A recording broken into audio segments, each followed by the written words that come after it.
beyond that that were really, in a way, presaging forming the center and being what I would call a scientific entrepreneur. Right after World War II, in which he did participate like many scientists did, he was a consultant to a V2 project, which was using those captured Nazi rockets to do scientific observations in the upper atmosphere. He was a key figure in the IGY 1957-58 satellite tracking program with Fred Whipple. He was part of a program to develop with a grant from NASA for telescopic video imaging, and particularly to detect supernovas. And as, again, part of his kind of not empire building, but institutional building, he developed and got funds for 2 universities for Northwestern, one in Evanston and one in New Mexico. Now, his UFO career, of course, was started and maybe never would have happened without the government. He was at Ohio State in 1948, and the Air Force was looking for someone who could help them evaluate UFO sightings and see if they could be explained with astronomical phenomena of various types. They reached out to him because it was convenient, because he was available, it was close by, and it was fortuitous for all of us that it happened that way, as I'll explain. For the first 2 projects that many of you know the names of, Sign and Grudge, he didn't do a lot of work beyond just evaluating reports. He didn't go out in the field. He didn't talk too much to the persons running the programs. He wasn't involved at all with the famous estimate of the situation. He did his job as an astronomical consultant and then actually left any active involvement for a couple of years. But when the project was revitalized in 1952 with Edward Ruppelt and directives directly from the Pentagon that said, we have a problem here because of the huge wave of sightings that occurred in spring and summer of 1952 in the US, including over Washington, D.C., he was brought back in, and this time as the chief scientific consultant and someone who was going to be intimately involved with the project going forward, as he then was until it was closed in 1969. So he did all the kinds of things you would expect, including going out and doing field investigations, calling witnesses on the phone, which was more common, and talking directly to the various project directors and getting very frustrated with most of them, since the first one he worked with, Edward Ruppelt, was probably the best in his opinion.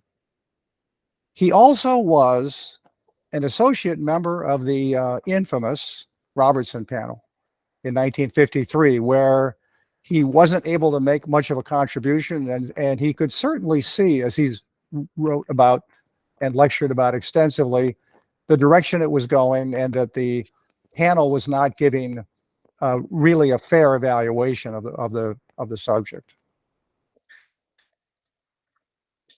In his career with Blue Book, he looked into many cases. These 3 stand out. The Benny Barney Hill abduction case, of course, we've all heard of it. We know about it.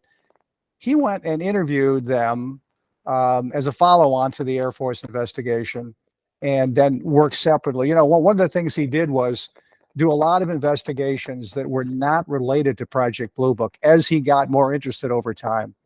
Initially, he just did what they told him to do, but he soon got more interested and intrigued and made trips. For example, he visited Amy Michel in France in the late 1950s, just on his own initiative, not out of a Blue Book directive to do so. So he looked at the abduction case there, the first one. The Socorro, New Mexico landing, of course, another one extremely well known, very important, was one that began to really force his hand to say, yes, there's something here that can't be explained. It seems technological. There's landing marks and so forth. And even the Air Force had to class it as unidentified. And then finally, his biggest blunder with the Air Force program, the Michigan swamp gas cases of 1966, where he was requested by the Air Force to come up with some explanation to put the press and the public off their back. He uttered the infamous words swamp gas, which are now a part of our lexicon, and not just in UFOs, but generally. And but that blunder turns out to be also fortuitous for us because it led fairly directly to the Condon Project, which helped the Air Force get out of the UFO game. And in the long run, that was the right move for the Air Force, and it was the right move for us. Now, Hynek was often seen as a debunker of UFOs in those days, and certainly someone who was very slow to recognize that we had a scientific problem. But this early paper, this very early paper in the Journal of the Optical Society of America from April 1953 really shows otherwise. It shows a fellow who I knew, of course, and worked with, who was very much open to scientific data. And so here we are in 1953, just after the Robertson panel. Actually, this is from a talk he gave at the Optical Society. So that talk was in the fall of 52, where he's talking about there's something odd going on here with this unusual aerial phenomena, and that it deserves attention. As a presage to what he did 20 years later, in the little extract from the paper you can see on the left, you can see the phrase nocturnal meandering lights. And that's something that should resonate with several of you here about the verbiage and the nomenclature he came up with later. Well, after Blue Book closed, of course, by now, he wasn't going to drop the UFO subject. So he wrote a book, probably the most important book in the history of the subject, because it was written by the most experienced scientist who had a stellar reputation, and it was a sober recounting of his work, but more importantly of the phenomena, why it couldn't be explained, why it deserves serious attention. And he came up with a classification system which used the word close encounter. And that phrase, he was good about actually coining things, and this is the one that has been the most successful, as we know, that's used everywhere, including in Steven Spielberg's famous movie. Here is his key parts of his classification system with the cartoon that I just love that he got from a fellow, so I had to show it there. That's exactly how he looked, and he really had a suit that color.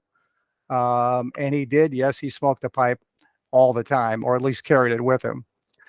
So this is a classification system that, of course, has been superseded to a certain extent, yet it was really the beginnings of trying to make some sense of the phenomena in a qualitative way.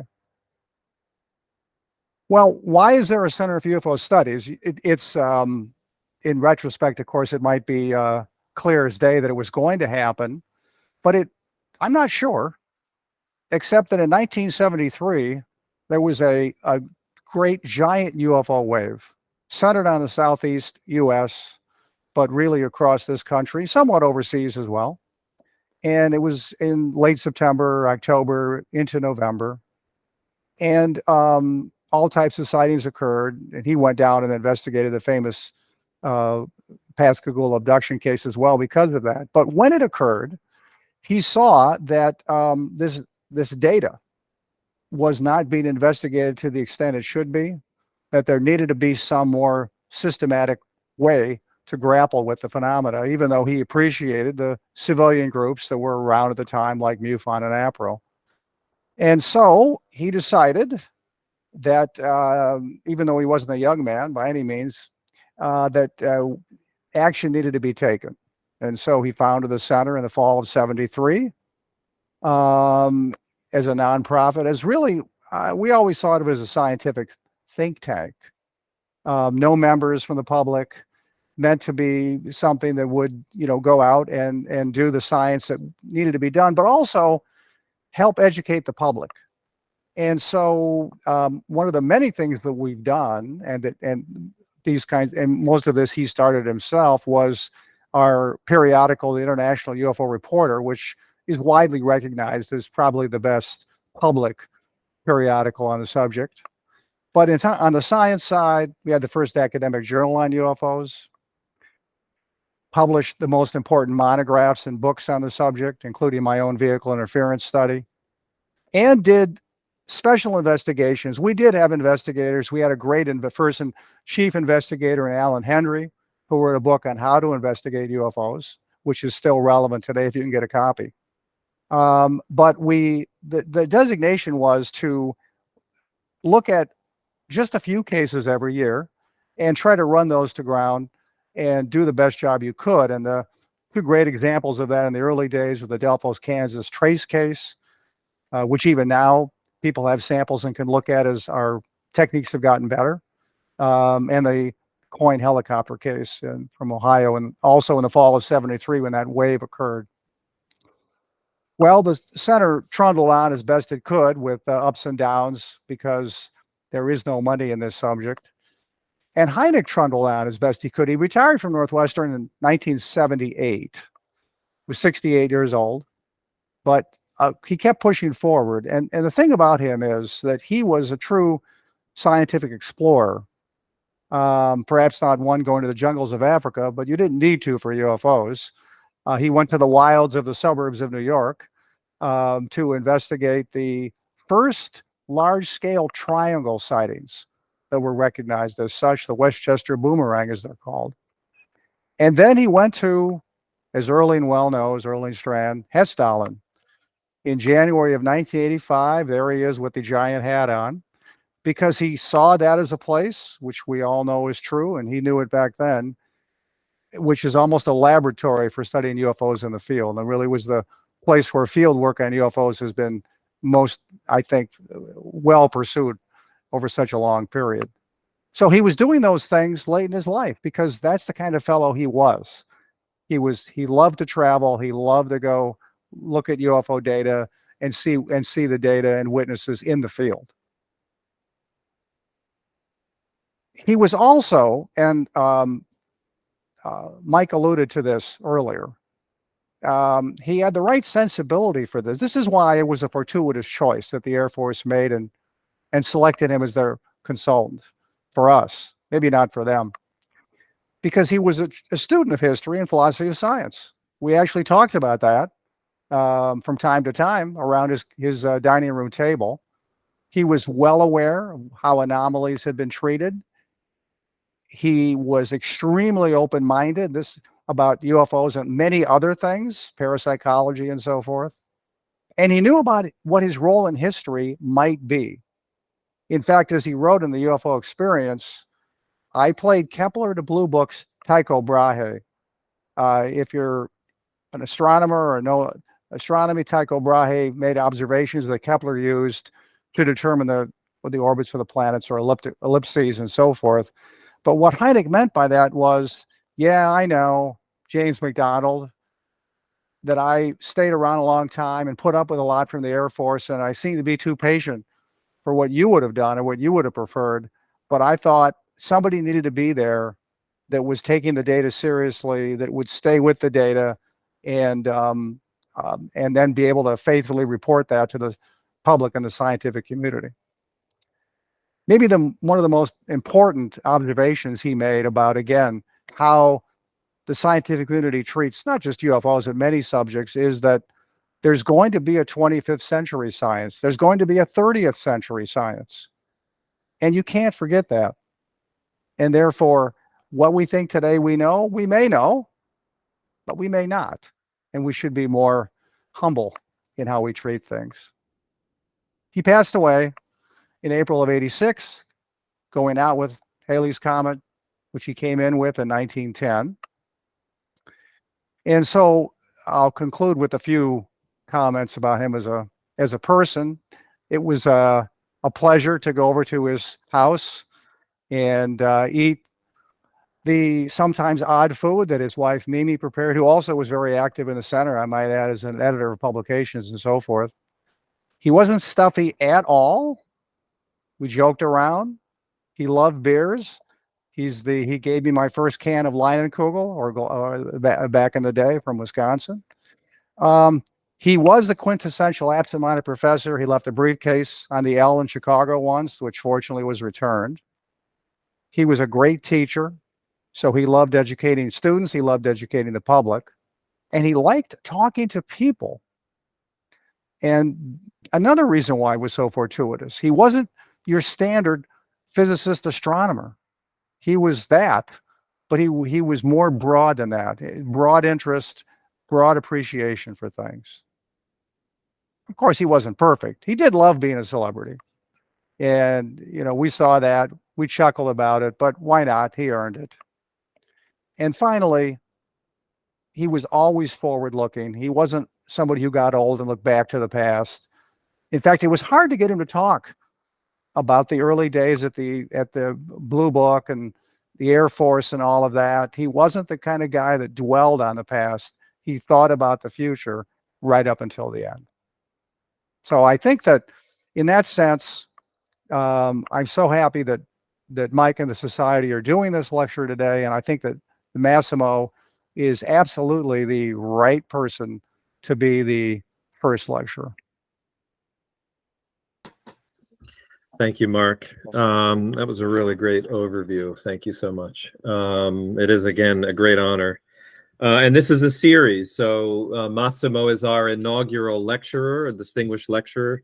And so we hope to have, throughout the years, we hope to have a series of equally distinguished researchers in this field. So let me, thanks again, Mark. Let me introduce our speaker for this afternoon, evening, morning, wherever you are in the world. Welcome.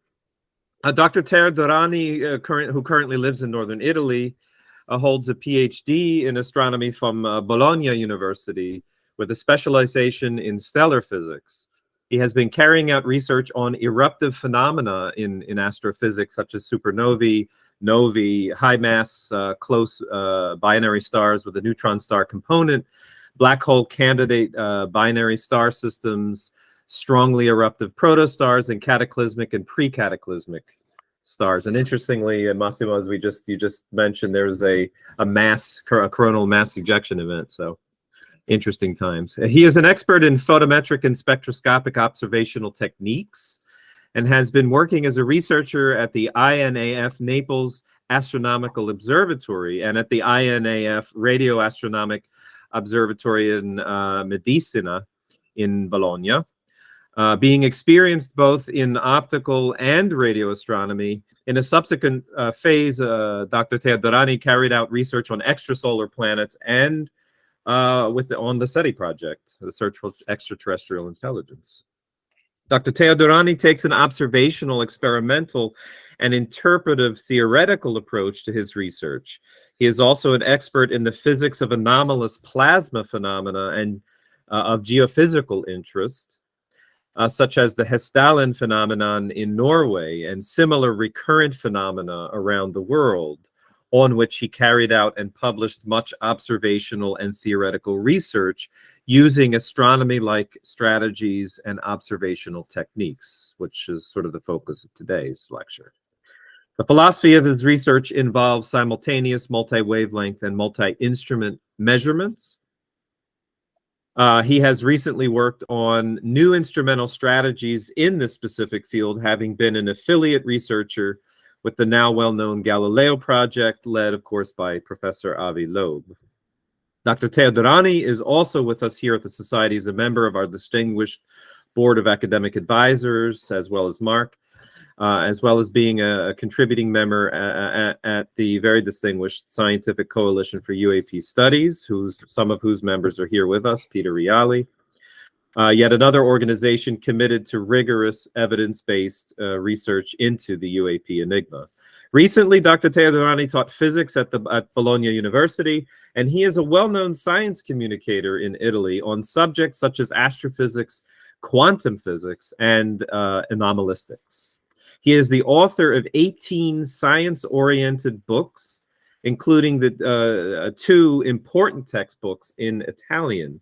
The first is an intro to particle physics, published in 2007, and the second is an intro to astrophysics, published more recently in 2020.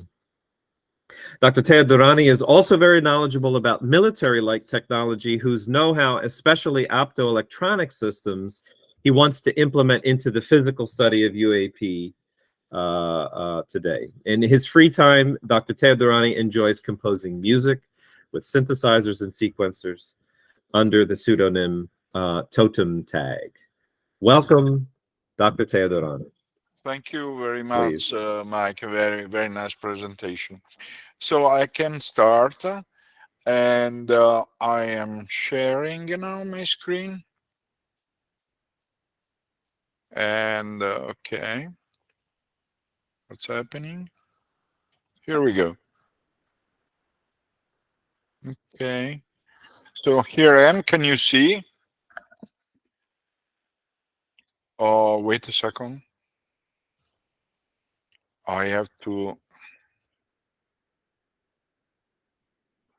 restart. Okay, I try again. Can you listen me? Yes, we can hear you. Oh, okay, perfect. Okay, so I restart this. Yeah. So okay. Okay. So can you see the presentation? Yes. Okay. So well, I have here. I was very interested to listen to Mark Rodegier presentation about Dr. Alan Hynek, and I have to tell you that I had in my library about 3,000 books about UFOs. At some point, I had to move and change home, and I didn't know where to put all of those, so I gave them away. I kept only 12 books, and one is I don't know if you can see this. This is the UFO Experience, which is the book that Mark Rodegier has presented. I have only 12 books that I selected, and the other one is Alan Henry Guide to Ufology. So I am how to say, a follower of the QFOS study. I know about very important work that has been done by QFOS and by Dr. Mark Rodegier in particular. His very important study about electromagnetic interference. It's practically a book. It's a monograph, which I've been quoting several times. My presentation will deal about several topics that are related together. But the focal idea is that what can an astronomer do if he decides to take measurements about UAPs or UFOs, whatever it is called. So can astronomy techniques using specific sensors be useful to obtain data and also to study the physics of these light phenomena based on how the photons in multi-wavelength are behaving and what can we deduce if we are studying the photons using multi-wavelength instruments. So we need to understand the physics. It's clearly very important to be able to identify non-identifiable phenomena, to distinguish these things from what we already know. This would be a great result, to be able to obtain a photograph of a high definition photograph of that. But clearly, it's not what science does. Science has to study the physics of what we are observing.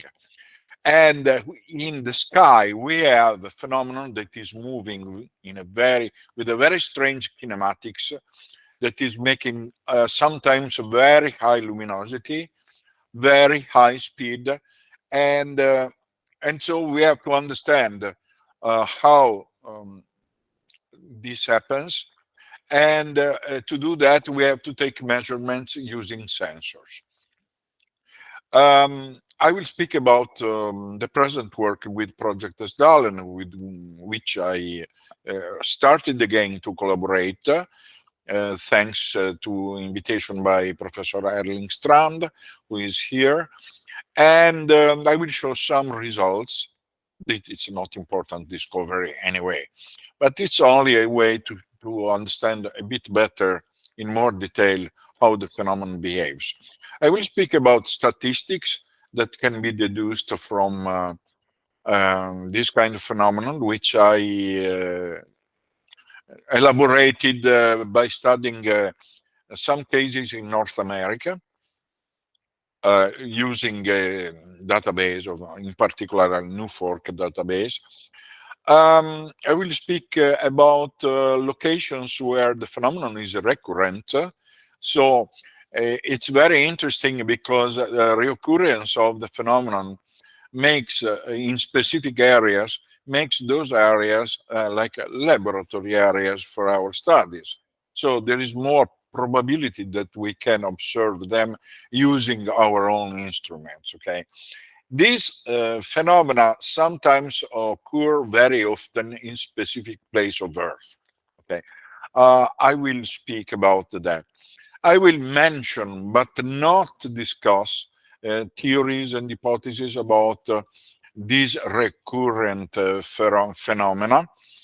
And I will speak about what we learned from both this kind of recurrent phenomenon and from UAP phenomenon, which look to be more structured than this plasma-like phenomena. Which and we are wondering if there is a direct connection between them. It seems there is, and I will tell why. I will then speak about the role of astronomy in the search for possible extraterrestrial visitation in the case that this kind of phenomena are of alien origin, okay? So I will show how astronomy can give a contribution in this by looking far away, starting from Zeta, passing to search for technosignatures, and going up to searching for something that is inside something anomalous that is inside our solar system, such as Oumuamua, for instance, that Professor Avi Loeb studied a lot. And we speak about the unidentified artifacts on our planets. And I will discuss in particular a particular research using medium resolution spectroscopy, optical spectroscopy, on high luminosity UAP phenomena. At the end, the Mr. Hyde part of myself, if I would like to call myself Dr. Jekyll, the Mr. Hyde of myself will mention some strangeness that we have to try to understand. Maybe science will never understand. That has to do with the weakness and the very strange phenomena. But this has nothing to do with the research that I'm doing. This doesn't mean that I ignore what is happening to the witness and how the witness and the phenomenon sometimes seems to be very related. Anyway, now I'm speaking about a phenomenon like if it were a star. It's emitting photons, okay? So what do we see? Sometimes we see plasma-like phenomenon with no shape in general, with strange movement, erratic movements that look like fireflies, look like mosquitoes, illuminated mosquitoes in the air. They don't show any intelligence in reality. And yet they are very shocking. All of a sudden, we observe also these kind of things. Of course, some of them could be fake. I'm not quite sure.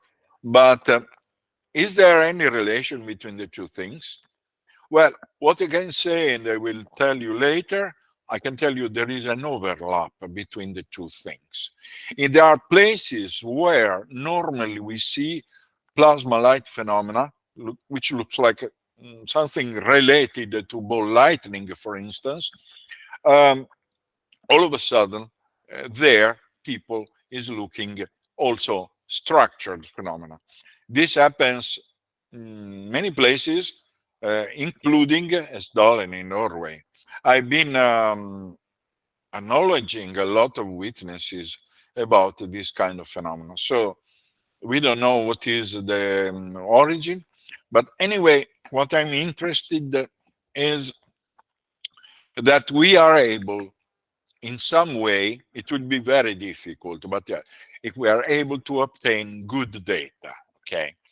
So to apply the same technology, the same sensor technology that we use in astronomy, okay, in order to measure the photons in several wavelengths, so ranging from the radio to the optical to the ultraviolet to the X-ray, the same technology, the same observation technology that you use in astronomy, we want to apply in to study this phenomenon, because after all, we are dealing with a photonic manifestation, okay?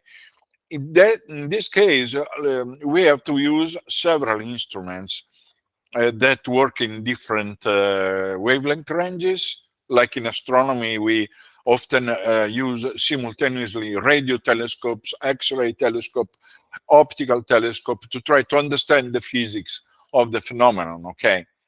So there is a point that is extremely important here. In astronomy, as I will show you more in depth, we understand the physics of phenomena, not only taking static images of galaxies, of stars, of something, but studying the way in which the physical parameters that we can measure vary in time. The variation in time, the dynamics of the phenomena. Through that dynamics, we can understand the physics of the phenomenon.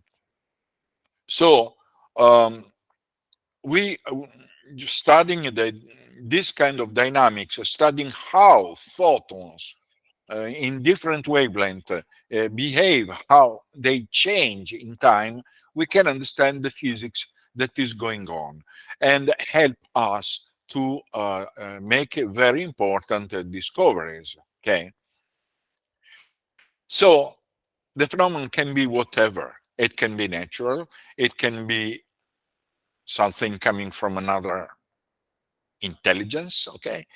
But what, in my opinion, is more important is not to establish a contact with another intelligence, which would be nice.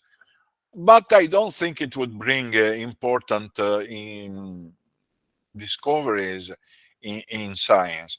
Instead, using these instruments, we can understand the physics of what we are observing, including a possible propulsion mechanism. We can deduce a propulsion mechanism from the way in which photons behaves, and also other parameters like magnetic field. We can measure this, okay?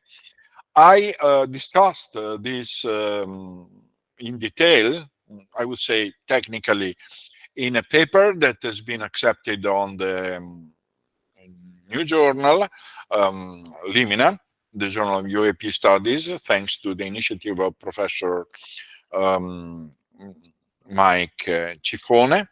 And I'm very honored to have this published as soon as it will be. So, in astronomy, we discovered several physical mechanisms, okay? For instance, in binary stars, we understood that what we were observing, the variation of the light that we're observing, were due to not a single star, but to double stars that were rotating around each other and whose orbital plane was aligned to our line of sight. So one is eclipsing the other. So through the dynamics, through the observation of the dynamics of these things, so the variation in time, we understood this. And this gave important hints in celestial mechanics, okay? There were stars that are pulsating like Cepheid stars, okay? But the pulsation mechanism helped us to understand a pulsation is something that it has a period of some days, to understand, to deduce through physics that we have an acoustic wave that is traveling into the stellar surface and bounce back to the center in a regular way. If we didn't do this observation of how the photons are changing, we would never know the physics of the stars. Similarly, pulsars, pulsation is due to the fact that we have a neutron star, which is what remains from a supernova explosion at the part that collapses, okay, when it doesn't become a black hole. It happens that you have a rotational axis that is misaligned respect to the magnetic axis. Along the magnetic axis, there is an acceleration of high energy particles, and this is rotating so fast, milliseconds sometimes, from an object that is 20 kilometers in diameter. And through the way in which the pulsation behaves, namely a variation in time, in particularly in the radio band, we are able to deduce the mechanism of the oblique rotator in this kind of stars. These are only examples in astronomy that show that if we study the photons, the way in which the photons vary, we can understand the physics. It's the only way that we have, because astronomy is a physics that whose only laboratory is the sky. We cannot, in general, reproduce in a laboratory things unless we are collaborating with a nuclear physicist or something. We have a similar situation with supernovas. We have similar situations with the nuclei of some galaxies whose variation is due to produces outburst of energy in all wavelength, and this is due to the fall of material from an accretion disk onto the surface of a gigantic black hole. So we know that there is a black hole in the nucleus of galaxies. I mean something million or billion solar masses, only from the variation, from the eruptive variation that we can see. So can we apply this philosophy of research to study UFOs? Let me call them UFOs. I like more the term, I don't know. And so how would an astronomer behave when confronted with UAP research? If he's not a bigot or something, but if he's, how to say, curious, he would behave exactly as an astronomer, driven by curiosity and by technical preparation, okay? Collecting simultaneously data using several kinds of telescopes and using high resolution, high sensitivity detectors, like photometers, for instance, and analyzers, like namely spectrographs, for instance, or polarimeters or something. Then analyzing data using sophisticated software and today artificial intelligence, fitting data with the simulation software. Okay, for instance, we see a spectral line that is strange. We don't understand why it is so broad or so multi-peaked, and then we insert mathematical modeling to reproduce this line, and then we fit with this mathematical modeling. And for instance, we understand there is a strong magnetic field inside the plasma. This is something that deals about the research I want to do with the Stalin data if we will be sufficiently lucky to obtain them. So we have to examine, as I said, like in the astrophysical cases, what comes out from the study of the variability of the observed phenomenon, how physical parameters we can identify vary in time. Okay, this is fundamental to understand the physics. Then we can maybe deduce the ongoing physicist. So we have a main strategy, which is aimed at the study of the kinematics of the phenomenon. Phenomenon is very interesting because it is characterized to have incredible accelerations, which are much beyond 50 kilometers per second. So this is not only a speed around 10 kilometers per second, so that is only orbital. Oh, this can happen only from orbital objects. Absolutely not. Okay, so if there is someone who is making mistakes in some articles, okay, this doesn't mean that this phenomenology really happen inside our atmosphere. So we have not to be prejudicial, okay? We have to look at the data, and then only after looking at the data, we make our deduction. So we have wavelength, okay? So we have to study at which wavelength you have the maximum emission, for instance, or see how the light is distributed on an illuminated surface, okay? This is exactly what extragalactic astronomers are doing when they're studying isophotal contours in galaxies to try to deduce, for instance, the distribution of one particular kind of stars. And time, how light is varying above that surface, if it's due to the light only, or if this is due to a sort of inflation of the surface. I mean the intrinsic surface, not something that is approaching or receding us. So this is very important. And clearly, like in astronomy, we want to know what is the physical model that can obtain from the observed dynamics. In order to make measurements, we have to be absolutely sure that we are able to obtain good data. Okay, to obtain good data, first of all, we have to know if with available instruments we are able to obtain the so-called signal to noise ratio.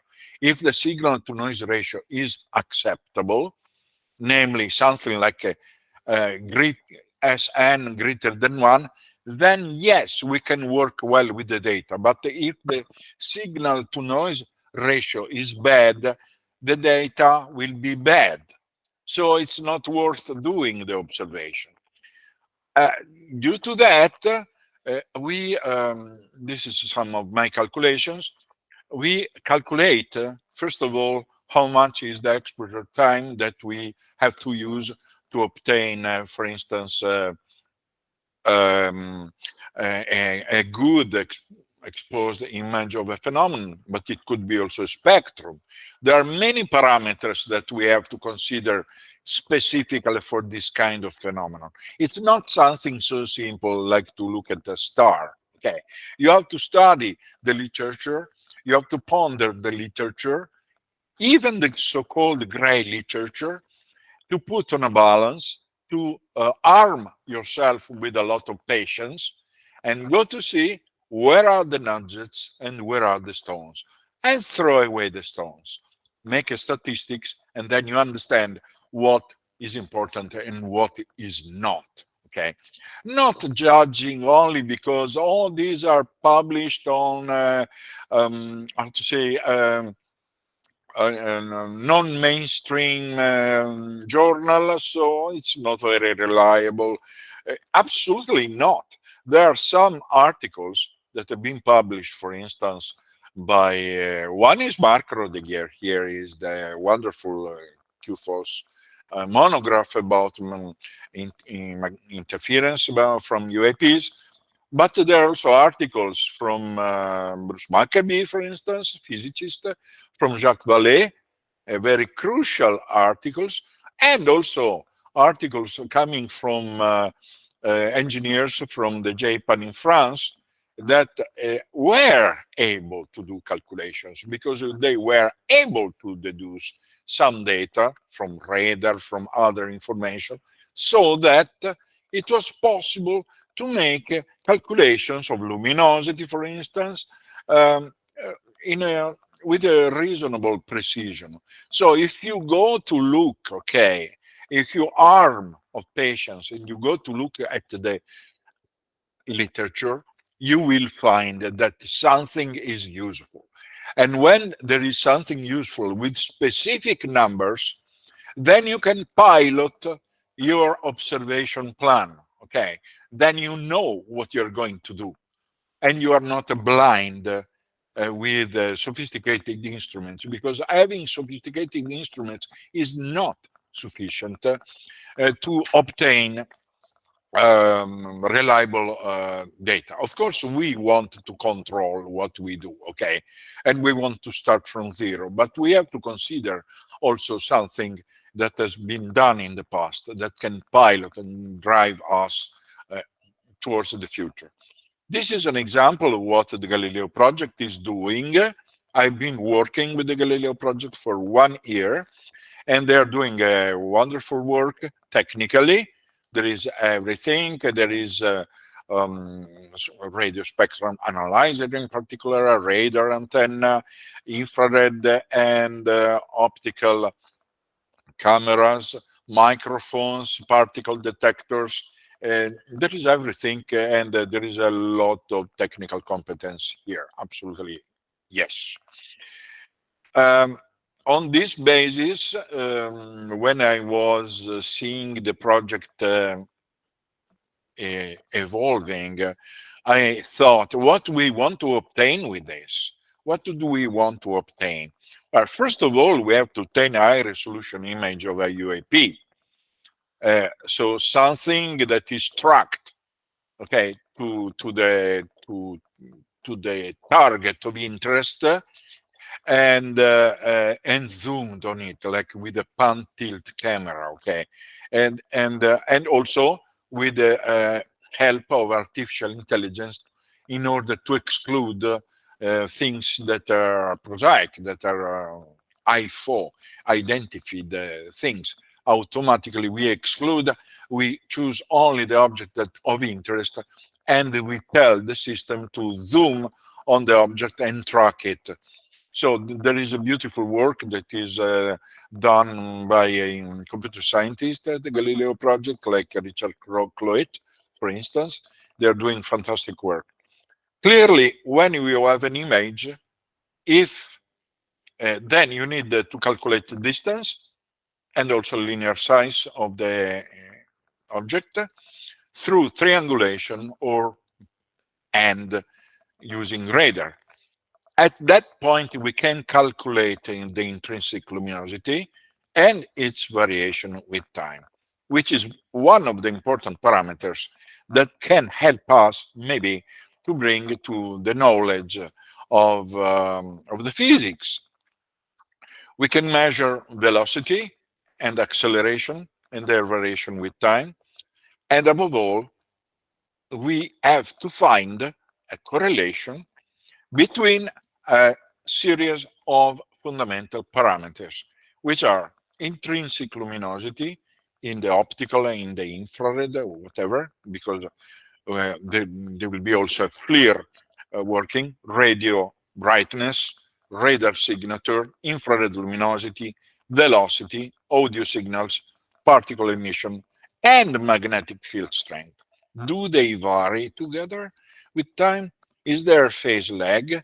Is there a correlation between the variation of these parameters while we are tracking the object and all the other instruments simultaneously are measuring automatically the thing? This is very important because not only we can find or take a photo of a flying saucer like a Billy Meyer type, for instance, but we want also to try to understand what's going on there and quantitatively. Okay, so it's not easy. I know that it's not easy at all. Okay, we together with Mark Rodiguer, Ron Masters, and Philippe Lery, started to make a project for the UFO Data Project, which is led by Mark Rodiguer. And today, after 1 year of working with the Galileo project, I was very happy to collaborate with Project Esdalen, which is, I called it the Phoenix, and this is something that was pioneered by Professor Erling Strand, is now retired professor of engineering, and he was one of the main pioneers in the world for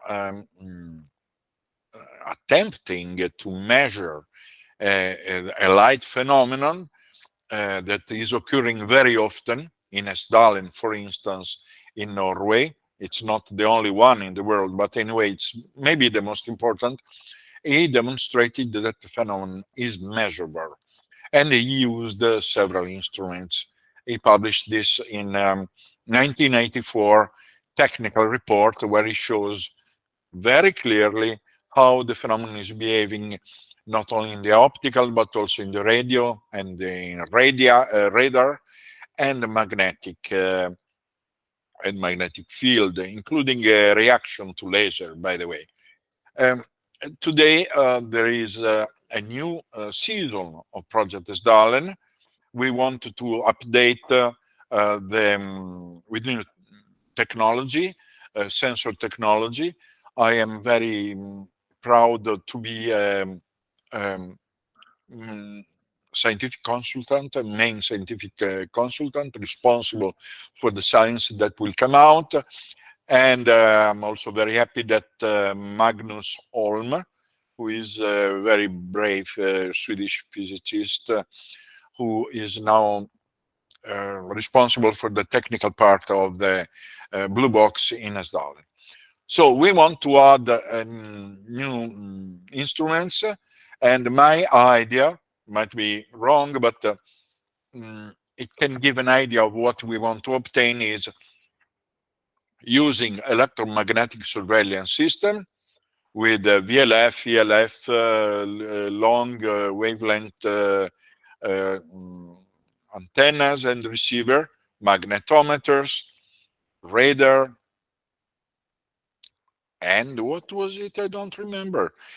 Anyway, this is magnetometer is important because it's good to make an observation with that at the same time in which you are observing other phenomena, observing with other instruments. But you have to consider that even if the phenomenon is producing a very high magnetic field, okay, like 100 Tesla, for instance, the magnetic field intensity is decreasing with the third power, the inverse of the third power of distance. So it must be very close, at least 100 meters or 200 meters, something, to be able to measure the magnetic field. But there is using a magnetometer. But there is also another system, spectroscopical, that I will show you later.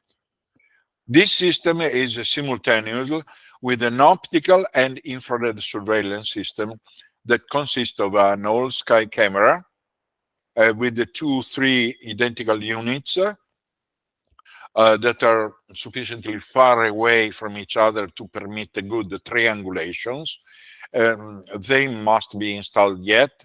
Only one is available now, is a UFO DAP camera, but there will be more very soon in the future. So all sky cameras, we can calculate the target distance. At that point, artificial intelligence is able to identify anomalies because we will put inside what we already know, like airplanes, birds, bugs, insects, and everything, natural phenomena, satellites or something. And UFO DAP has already this database. So one of these cameras is already working, and it gives a command to a high definition zoom camera or telescope in case, with the pan tilt systems that as soon as the system is identified as anomalous, then it tells to the pan tilt zoom camera to track the object of interest, okay, and take photographs, for instance, okay. In the beginning, we have to take photographs because we have to see if the system works, if the pan tilt zoom system works, okay. In a second phase, we can add to the pan tilt system another set of instruments, which could be high-speed camera and a medium resolution spectrograph, of which I will speak just after this. In a third phase, we can add a FLIR, forward-looking infrared camera, that is looking in all directions or specifically to the direction of the phenomenon. And we can add an additional surveillance system made of VHF, namely something that is in the 100 megahertz, from 100 megahertz to 5 gigahertz, more or less. Particle detector, microphones, like with the Galileo project, which include not only audible sounds, but also infrasounds and ultrasounds.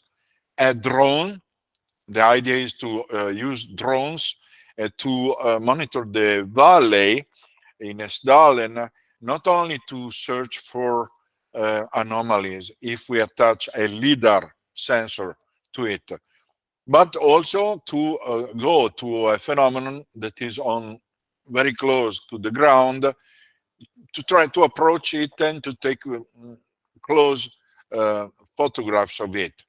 Laser, okay, to stimulate the phenomenon, because in the past in Esdalen, and not only in Esdalen, laser beaming to the phenomenon triggered an answer.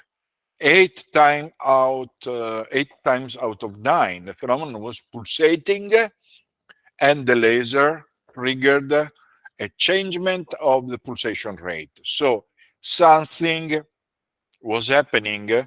Could be a photon-photon reaction, could be, it's not necessary to think about an intelligence about that, but it's very interesting also because a laser not only can trigger the light, but in case could test if there is some kind of gravitational anomaly, even a wormhole, okay?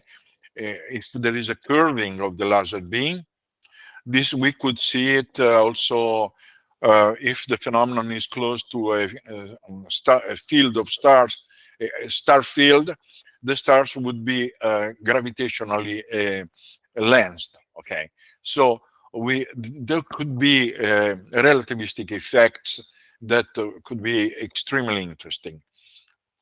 So this is the idea, and clearly the goal is mainly analytic, because at least for my interest, and I want to mention 2 experiments. One is a wide field slitless medium resolution spectrograph, based on a project that was done by chemical physicist Ron Masters, from whom I bought the prototype of the instrument and I tested it.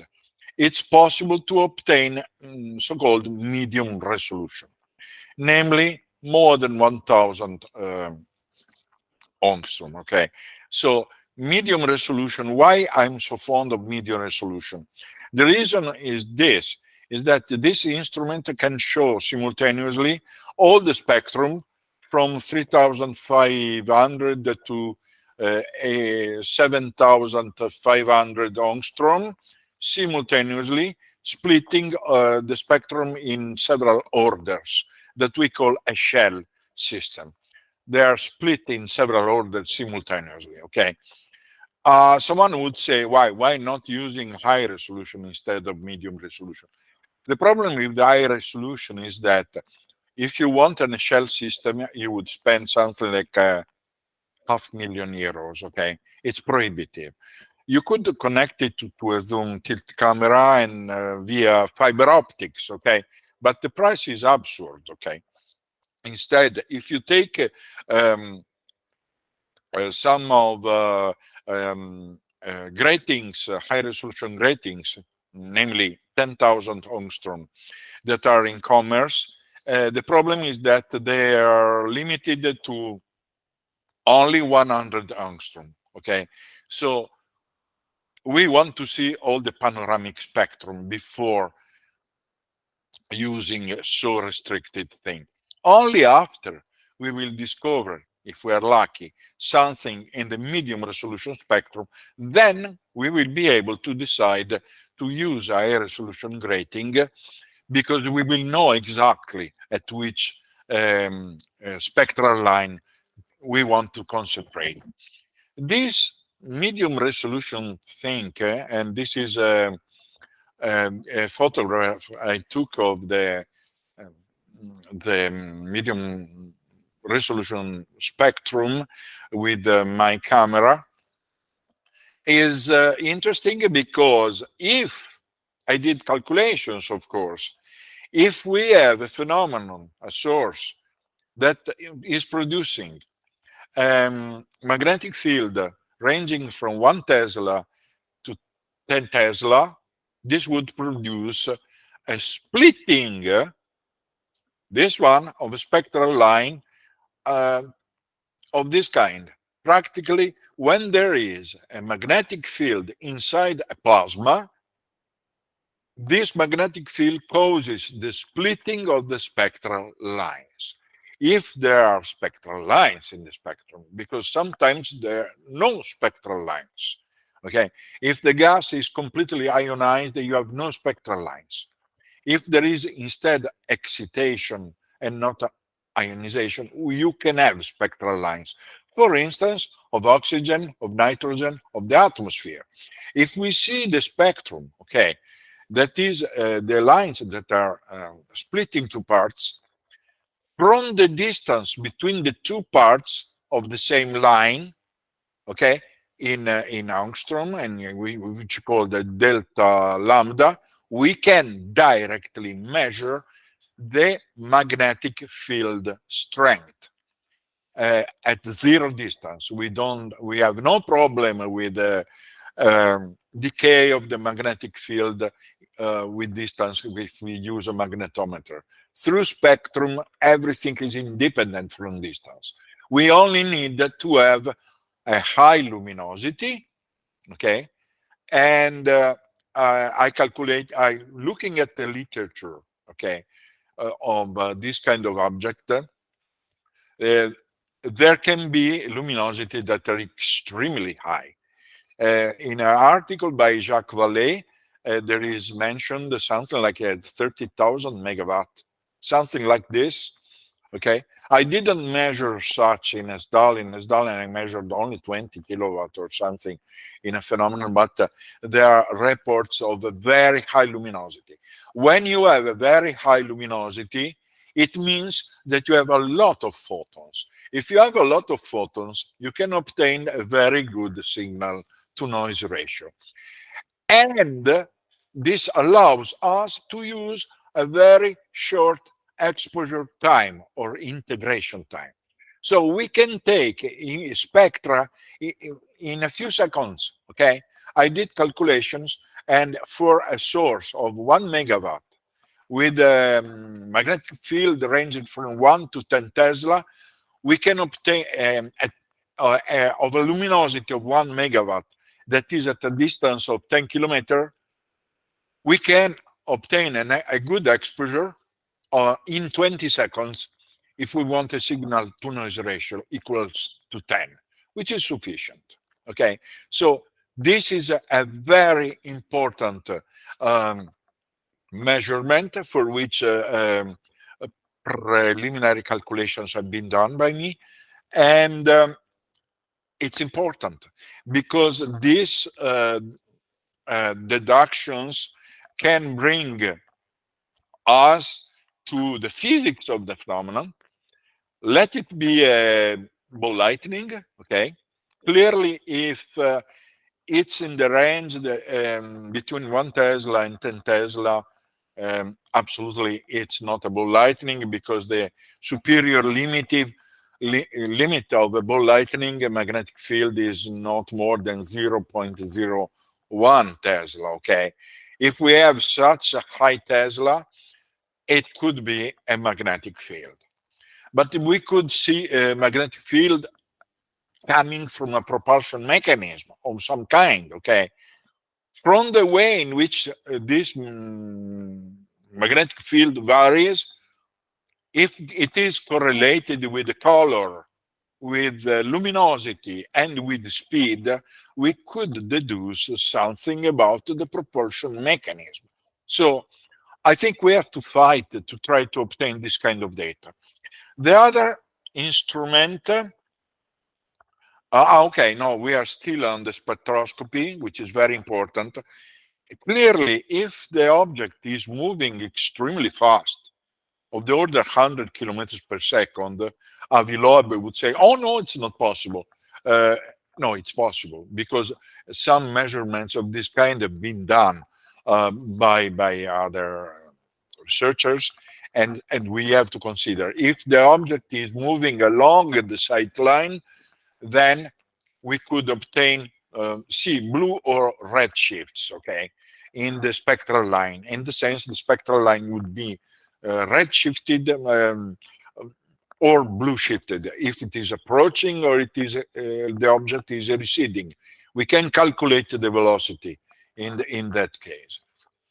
And I spoke about this in the article for the Limina Journal. The other important measurement, in my opinion, is using a high-speed camera. Okay, what can we obtain with high-speed camera? Okay, first of all, we have cameras that are able to measure 1 millionth of second. Okay, so 1 million frames per second. Okay, clearly we will never use this, because the more is the resolution in time, and the less is the resolution of the spatial resolution of the image. So we need a compromise, okay, something like 5,000 frames per second. And we can see a lot of things. We can see fast motions in the sky, okay, very quickly, using a wide angle option, because we would attach a wide angle lens to the camera. So we would use a zoom lens attached to the camera. Or we could see fast intrinsic variations of luminosity and color that could give us important hints in the in-case propulsion mechanism, okay, or the physics of the phenomenon, whatever it is. We could measure fast intrinsic variation of the shape, zooming on the target, because this has been reported. There are videos about that, but we want to control the data that we take, and to try to analyze quantitatively what is coming out. So there is this is one of the cameras, but there are other types too. Quite expensive, but it's worth. This is a sort of a light curve that I obtained many years ago, 20 years ago, no, by precision, 22 years ago in Stalin, of a phenomenon that was pulsating all the time. And the resolution was only 10 frames per second. So you can imagine that if you have a 1,000 times more resolution, you would obtain a lot of details. You could make also time series analysis. If there are some periodicities inside the light curve, you can do a lot of things. Okay, this is analytical, and I spoke only of the optical part, but we can measure many other things with the infrared, with the FLIR. We can measure the thermal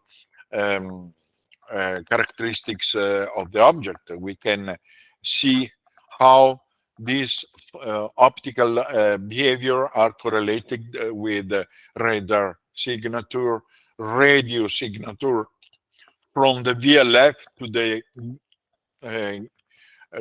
the UHF. So from how to say 1,000 hertz up to 1 gigahertz. Okay, so if we have these instruments that are simultaneously working and together with other instruments, we can study a lot of physics. So, for instance, how is the radar track changing when if we have a strong magnetic field? I just prepared a lot of questions. Okay, so we have to obtain scientific data. First of all, we have to establish the veracity of the phenomenon. How the phenomenon is measurable. Take measurements 24 hours a day automatically, okay? Especially in area of recurrence of the phenomenon. We cannot think that we have to go all the time on the field, okay? It's a fun. Of course, I did that many times, not only in Stalin, but we need something automatical. Acquire scientific data using several instruments that I already mentioned. Be able to distinguish known phenomena from anomalous phenomenon. And for this, we will use artificial intelligence. And we have to concentrate it only on the anomalous phenomenon and derive physical parameters of these phenomena and gather meaningful statistics of this kind of phenomena. Okay. Regarding the statistics in the past, in 2009, yes, it was 2009, I published an article for the NARCAP when Dr. Dick Haynes was still in charge. And looking at on this kind of anomalous phenomena in the world, I wanted to put on a map. Okay, this map doesn't show the real frequency of the phenomenon because there is a selection effect due to communication system. If you go to Siberia, these people do not have the device that we have. They don't communicate what they see. Okay, so it's not very useful to have this kind of statistics. And if I look in time the distribution of the phenomenon, I analyzed the 3 states. One was New York State, one was Connecticut, another one was the Ontario province in Canada. Well, it seems that in the last 10, 20 years, the phenomenon has increased enormously, UAP phenomena. In reality, this goes direct in correlation with the diffusion of cell phones, of smartphones, okay? So the communication device has increased. So there is a selection effect here, okay? The increase of the phenomena is not real, okay? It's due to our capability to communicate this variation. The other more important thing is that I have put these data that I took from mostly from Norfolk, but also a database, but also from other sources for the New York State, which you see, this is New York, and for Connecticut. You can see that clearly this has been demonstrated also by other researchers. The number of phenomena increases with the number of the population. Okay, so the point here is, how do we choose a location where to place instruments in the world? Do we choose where we have a lot of inhabitants? Clearly, we have a lot of sightings. No, absolutely not. We need places where there are few inhabitants and a lot of sightings, namely where the ratio between the number of inhabitants and the number of phenomena is low, in the sense that in this case there is a real frequency of the phenomenon. I did an experiment there, and what came out was that was the area that was most interested by the phenomenon was pine bush in the Hudson Valley. And so this helped me to identify a place where we could put instruments. But this was only an experiment, because there are also other places in the United States. There are many other places where this kind of phenomena occur very often. So this was published on the NARCAP. And now I want to speak about Sdalen.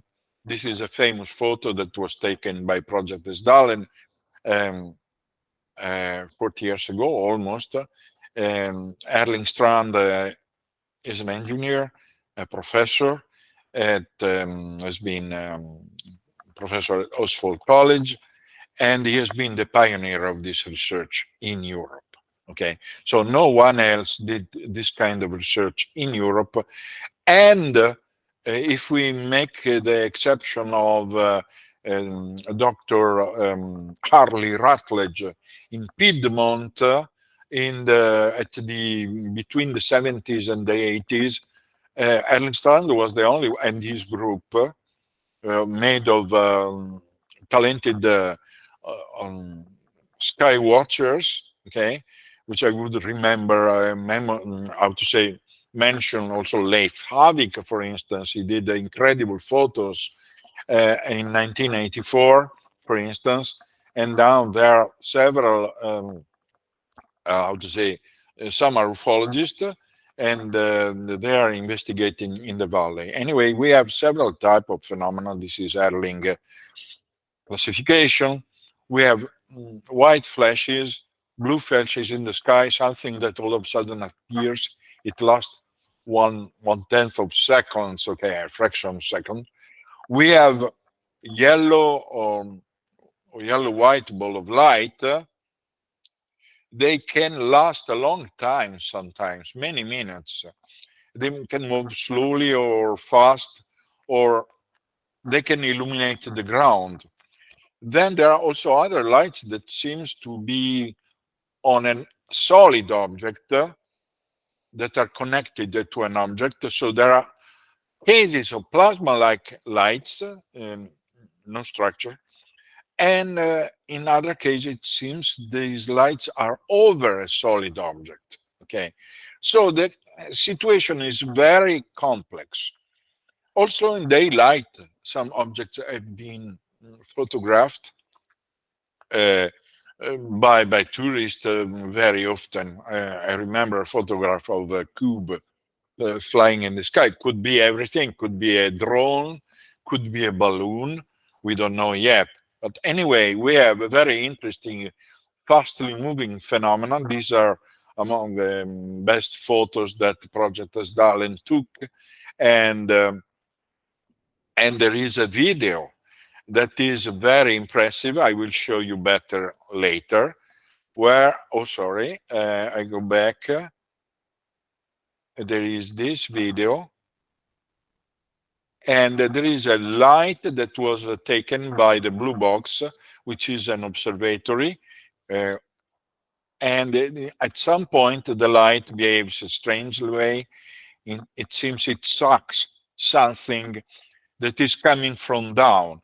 This was caught by the blue box camera that was operating since 1999.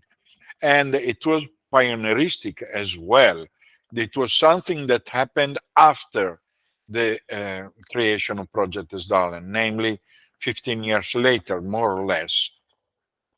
Then there is a strange video that was taken by someone in the area of Opdal, not far from Stalin, which shows something geometric, which is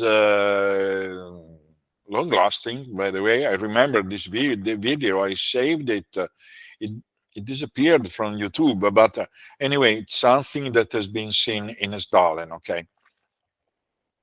Okay, so we have empirical deduction, we have spherical shape, long lifetime, sometimes they can last 1 hour or more. They have large size, that could be 10 meters, okay? Strong energy, a lot of energy. They can pulsate. They can have variability in light intensity, in shape sometimes.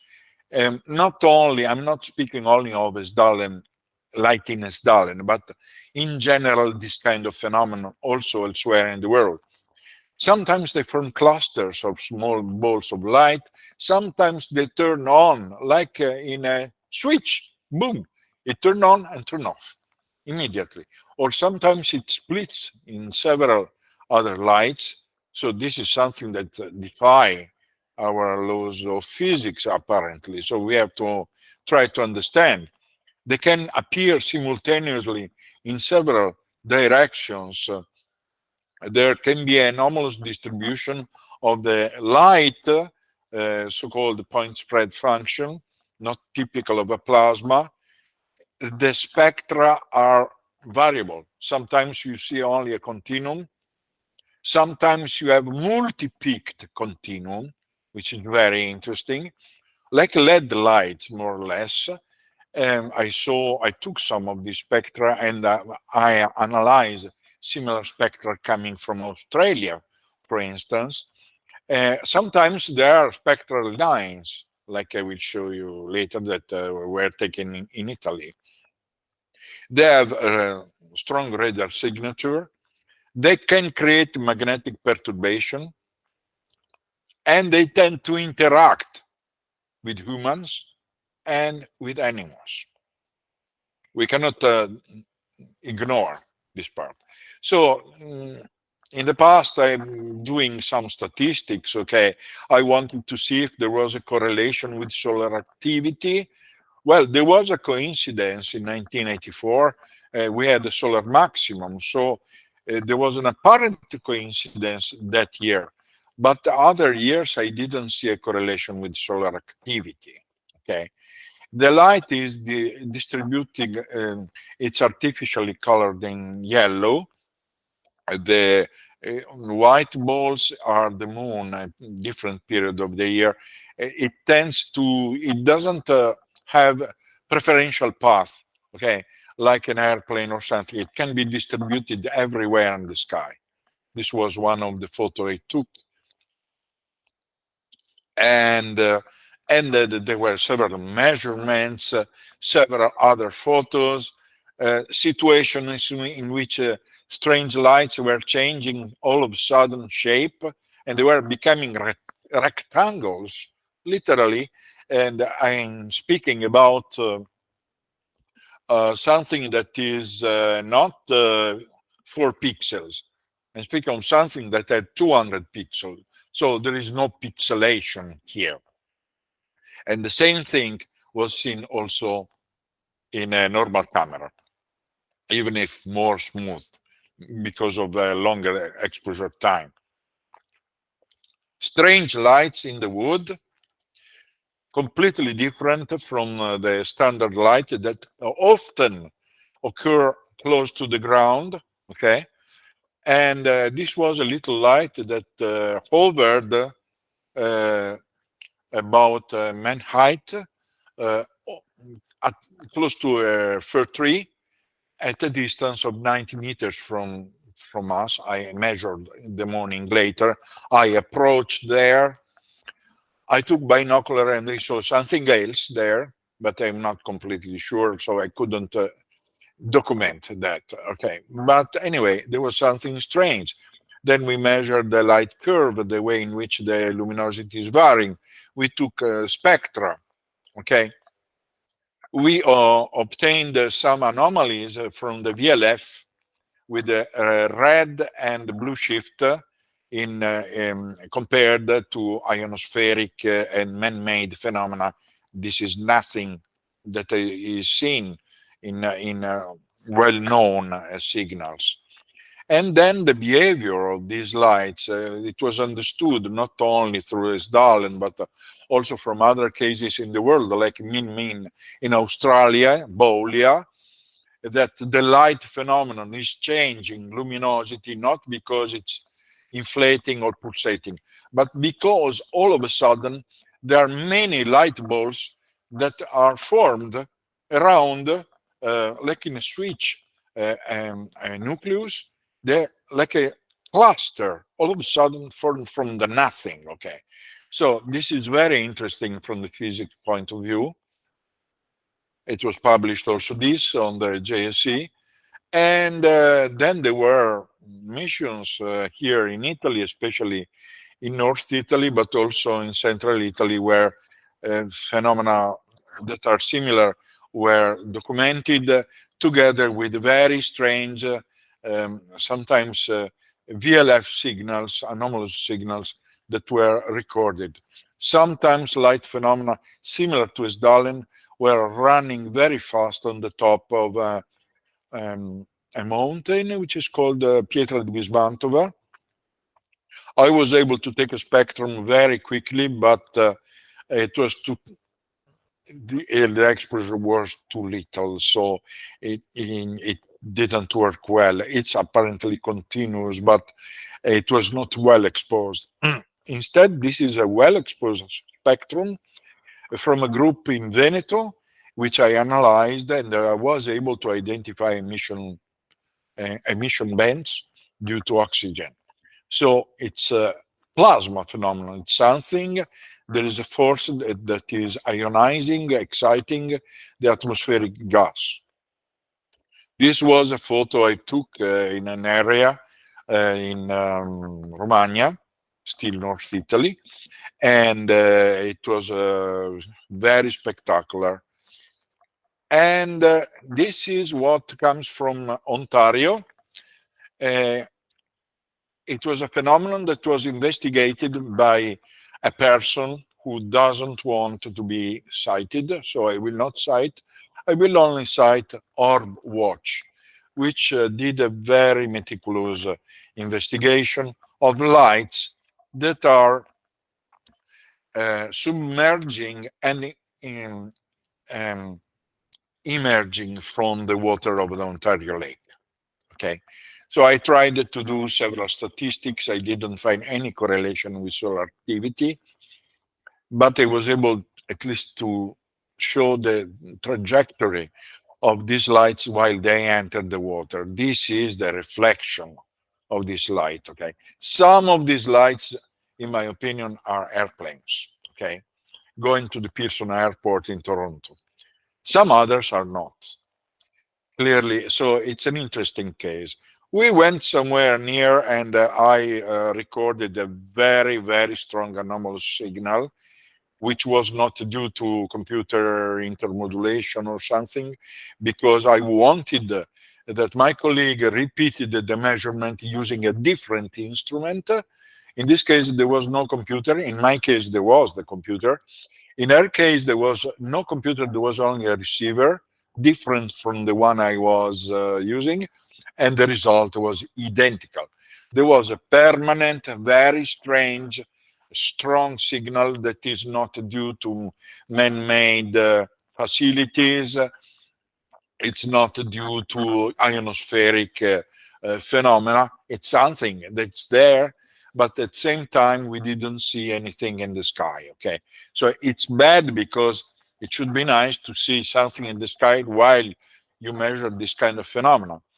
Then I was in Arizona, and I took some phenomena, and but the most spectacular I couldn't record because we had a lot of, at least my camera batteries were drained completely. There were batteries that were completely new, and all of a sudden they were consumed. So at the time I was about to take a photograph of something that was really spectacular, the camera didn't work simply because the batteries had gone. Okay, this was a phenomenon that was something like a falling from the sky very quickly, and I was expecting an explosion. Nothing. It was something, a movement that would have crashed every being, okay, inside the fuselage. It was not even looking like ball lightning. It was something, unfortunately, I was not able to measure. Then I analyzed some phenomena that were coming from Australia, Avalon Beach, with a strange behavior. Spectrum is behaving like a multi-peaked spectrum, which is very strange. It's a characteristic of this kind of phenomena, independently from the responsivity of the used camera. And yes, this is another article that I published after presentation in Paris at the CNES Japan in 2014. There was also Erling Strand there. And I published something that has, these are non-technical books that I published and for the public, but they're different from my articles, which are mostly technical, okay? So there are several theories, hypotheses, speculations about these strange light phenomena. Okay, in particular, I'm speaking about so-called Earth lights, these plasma light phenomena that some people think they are mostly natural phenomena, very energetic, very interesting from the physics point of view. I will not discuss these theories because it's not time yet to discuss about theories. We don't have enough data to discuss theories, okay? But anyway, people is thinking, and I've also been thinking about what I was seeing.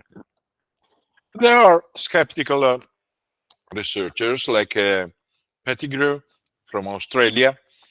He found demonstrations that there are some mirage or some Fata Morgana effect that are causing some lights in Marfa in Texas. In reality, there are also other researchers that say, no, yes, there are also these phenomena, but there is also a real phenomenon, okay? So skepticals are useful very much because sometimes they're able to exclude prosaic phenomena, but unfortunately they tend to believe too much, to have too much faith in their skepticism, and in that way they make a real anomaly disappear. So they are not the right person to make investigation. They can be very useful, yes, because studying the noise to see the signal is fundamental. But passing all the time to study the noise, ignoring the signal, is wrong, because this doesn't bring to the advancement of science, okay? But anyway, this happens. There are illusions, there are things that can be explained. There are many situations. Then this one is a physical theory, piezoelectricity. It's very well known. Sometimes, especially in areas where there is a seismic activity, if it's near fault lines, And if the underground is made of quartz or other materials or minerals like basalt or granite or something, when they are in a situation of stress, especially during seismic shocks, they can liberate piezoelectricity. This piezoelectricity can ionize the air, introducing voltage in the atmosphere, okay? And can create luminous phenomena. In fact, there are, what is the name? There are earthquake lights, but they don't look in general at all like Stalin lights, okay? Piezoelectricity is interesting as a triggering mechanism, okay? But this doesn't explain the reason why this light phenomena remain self-contained for so long time. When you have ionization of that kind, due to physical law, the plasma tend to expand, naturally, so-called adiabatic cooling, and tend to exhaust itself in 1 second or so. Instead, in this case, the phenomena are lasting up to hours, turning on, turning off, or something. So piezoelectricity is good as a triggering cause. There is a natural battery theory. This has not been published, at my knowledge, on a peer-reviewed journal. But it's interesting because, especially in Stalin, there are minerals like copper, like zinc, and then conductor like catalyst element that make think that the valley behave like a battery with the cathode and the anode. Unfortunately, in some points, the electricity that was measured was 1 volt. Too little. No, you cannot trigger a light in that. But in other places, I heard at an interview to Magnus Holm, who is now the responsible of the technical part of the blue box in Esdale, 30,000 volt were measured. So it's an interesting theory we have to consider. There are then cloud of an electric charge, which is a generic theory, but to consider. Then more exotic theories like magnetic monopoles. Magnetic monopoles could have existed in the beginning of the universe, just a few microseconds after the Big Bang, together with mini black holes, okay? And they could be considered like a central force, gravitational force, especially mini black holes, to attract atmospheric material that would accrete around it, okay? Mini black holes and magnetic monopoles could be a component of cosmic rays, okay? Could be. Some people say, no, it's impossible, they don't exist. Calculations have been excluding that. But others say, no, they could exist. And they could trigger a central force, okay, like a gravitational force, attracting the atmospheric air and create a ball of plasma. Then solar activity, there are many mechanisms that the scientific fantasy has produced, but no one of them has been proven, except for piezoelectricity that has been proven in a laboratory, okay? There is an interesting article published on the Journal of Scientific Exploration by a physicist, Pascoli, possibility of a wormhole, that very thin wormhole connecting the sun to the earth, okay?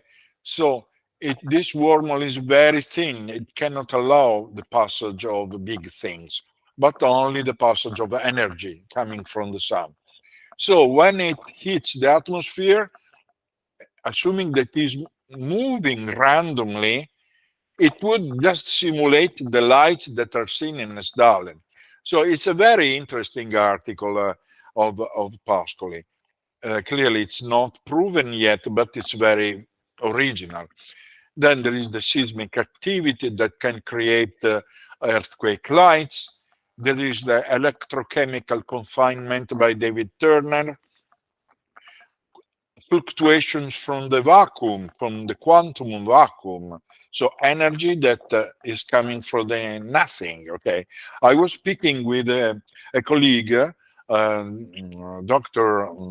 Arrigo Amadori, is a mathematical physicist, who said, ball lightning,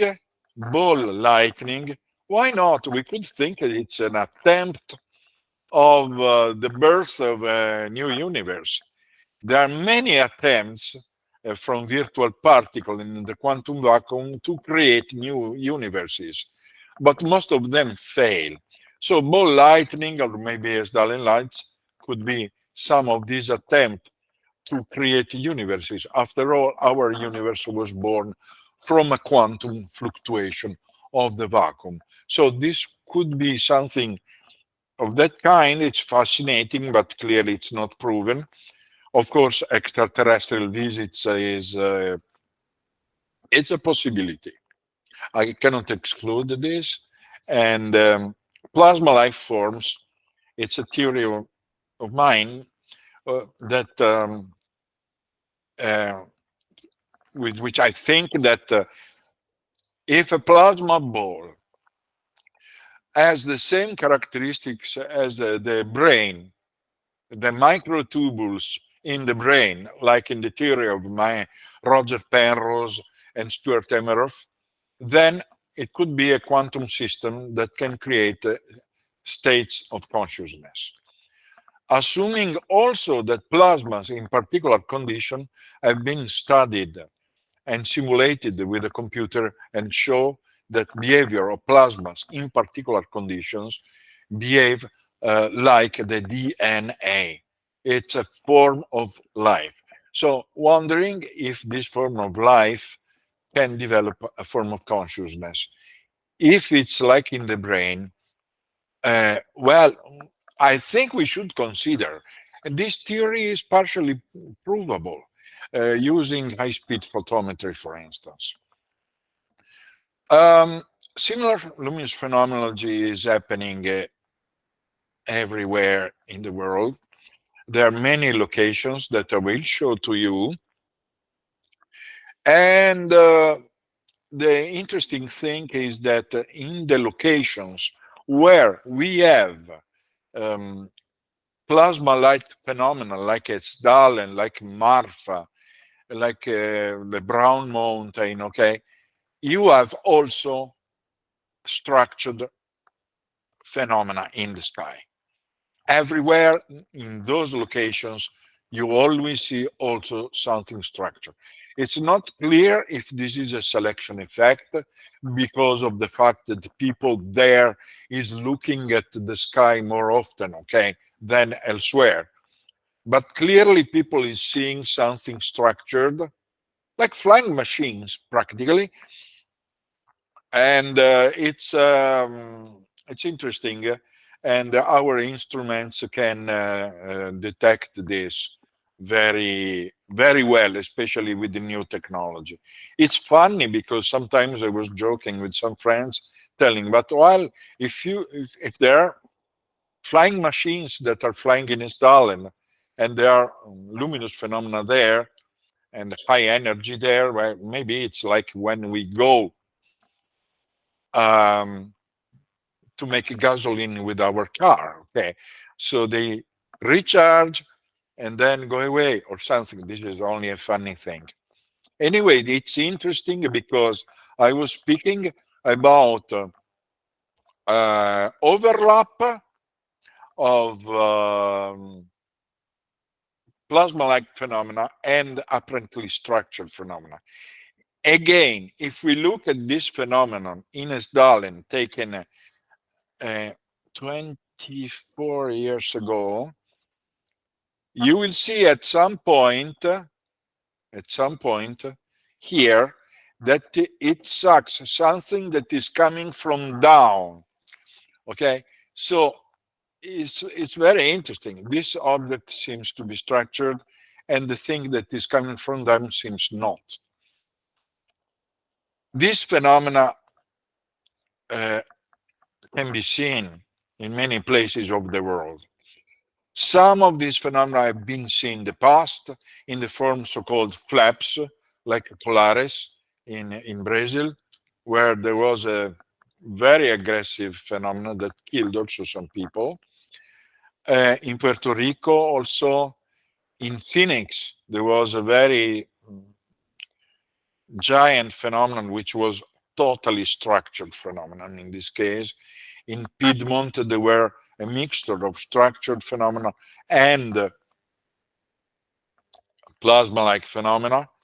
In Italy, in central Italy, there was flap in the 50s. In the Aviano Air Base here in North Italy, several flying saucer, I could say, or triangles have been seen over there. Then there are recurrent locations everywhere in the world. Famous is Marfa, for instance, in Texas, and Catalina Island, where the Tic Tac incident happened to the F-18 military pilots of the American Navy, the Brown Mountain, and Cape Fear River, which are very close. It's very interesting phenomenon. Taos, there are some places where you don't really see anything in the sky, but you hear very strange humming sound. So this is one of the reasons why we want to use microphones here. Piedmont was famous because Arlie Rutledge investigated the area. Yeah, this is very important. Pine Bush, very famous. Winter Basin, there is ongoing investigation by the Skinwalker Ranch group, Travis Taylor and Eric Bard, and also others that are there. Scugog in Canada, Yakima Reservation. Hoia Baciu Forest is something that in Romania, there is a lot of phenomena, including also paranormal phenomena there, ghosts or something like that. Molebka M zone in Russia, it's another very important, and as Stalin, of course. There are this, we know about this, and in many cases, measurements have been taken. So I would jump the conclusion. We don't need this conclusion now because we already spoke about that. What are the lessons learned? We learned that the phenomenon is highly variable in luminosity. It can stand still for a long time. It can fly at a very high speed, up to 25,000 kilometers per hour. Sometimes we see also structured phenomena. I also saw at least one, in one case, a triangular thing in the sky in the year 2000, in August 2000. Radar signals are intermittent. Sometimes there is nothing inside, or the opposite.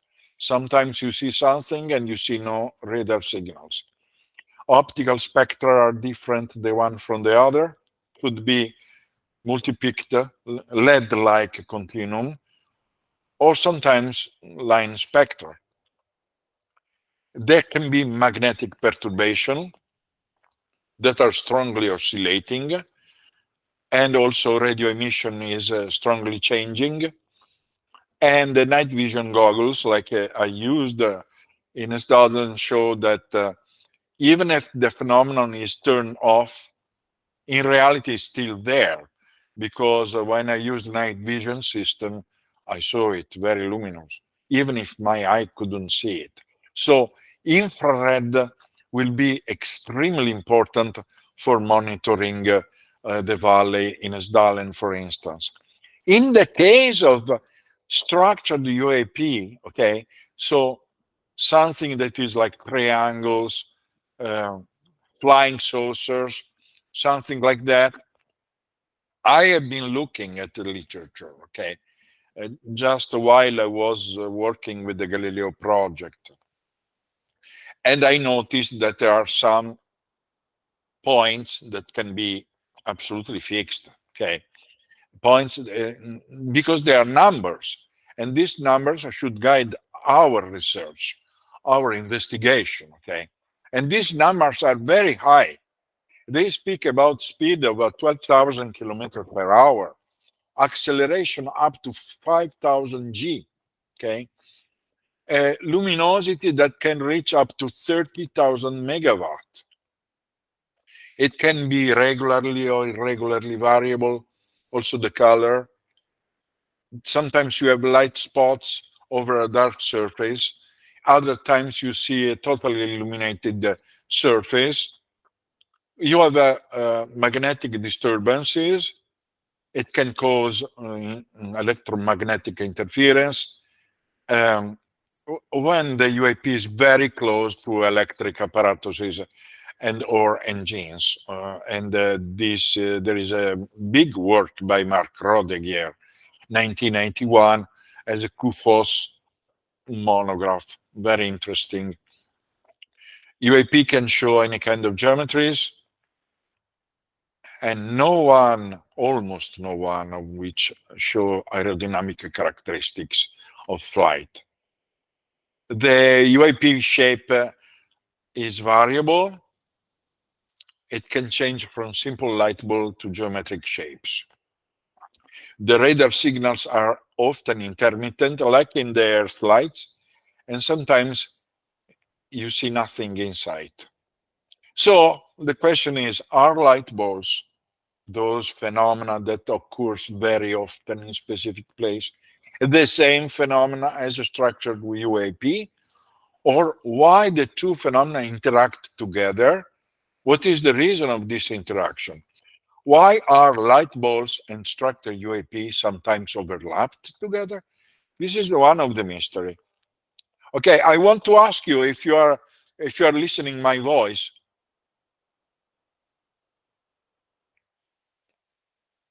I hear you, Massimo. Oh, you are listening Yes. my voice? Yeah, no, because Yes. sometimes I think that it would be a very funny situation that they speak for 1.5 hours, but you never heard anything. You heard, yes? Perfectly. No fault. Okay, okay. Loud and clear. Thank you very much for the reassurance. I go ahead. So if you feel like, yeah. Please proceed. Okay, thank you.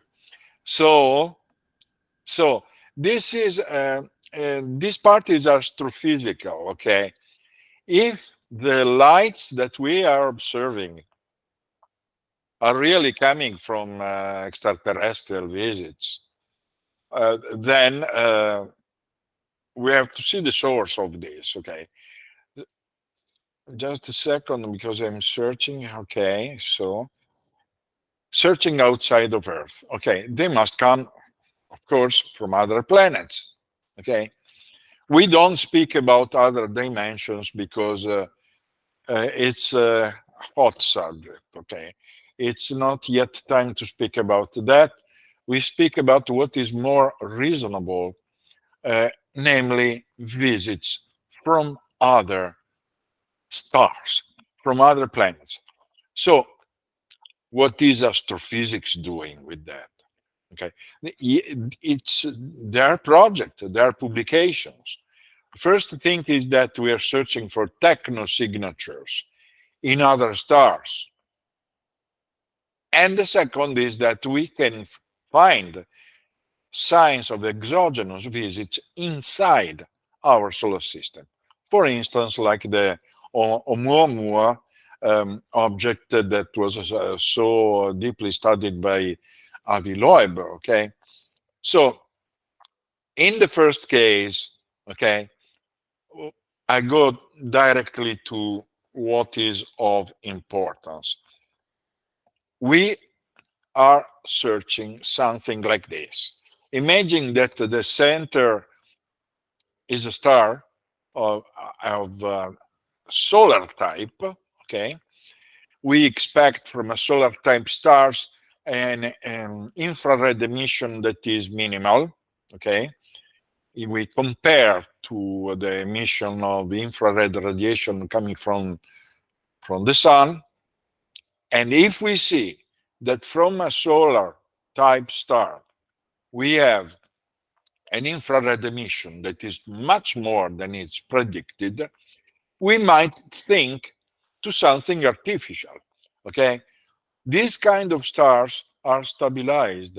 Their structure, like the sun, they don't eject envelopes of gas. They have no mass loss, okay? So they cannot produce excess of infrared radiation. Instead, if you have structures called like Dyson spheres from Freeman Dyson, the physicist, something that has been engineered in order to extract its energy from civilizations that are much more advanced than us, but not too much more advanced, but several thousand years more advanced than us, are able to engineer the energy of their star. And they create an envelope of many objects that are orbiting around it. It's practically wrapped, and this thing is producing an excess of infrared radiation, okay? Even if the star shouldn't produce by itself. So what comes out is that this is the energy distribution, the flux versus the wavelength, and this is the so-called Kuruk's model for a stellar atmosphere, okay? The model, this is what is observed. It should go down, okay, for the long wavelength. Instead, if we see something like this that deviates from the model, okay, then we say we have an infrared excess. Infrared excess has been found in several stars. I studied some stars with a strong infrared excess, but in this case it's natural.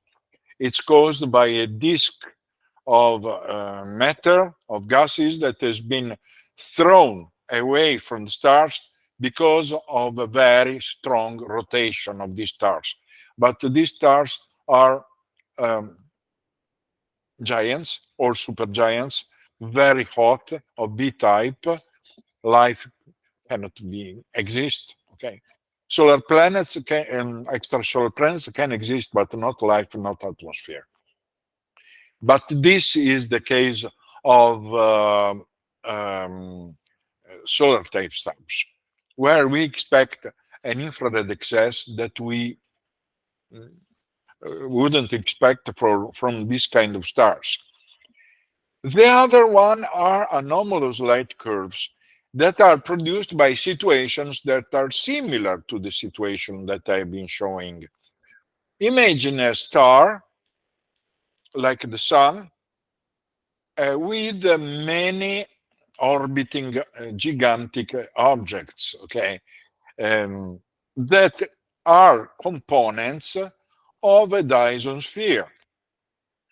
These objects would eclipse periodically their sun, their star, and this would create a specific light curve, a specific eclipse effect, okay? We can obtain 1 part out of 1 million, okay, with high precision photometers, so we can measure that.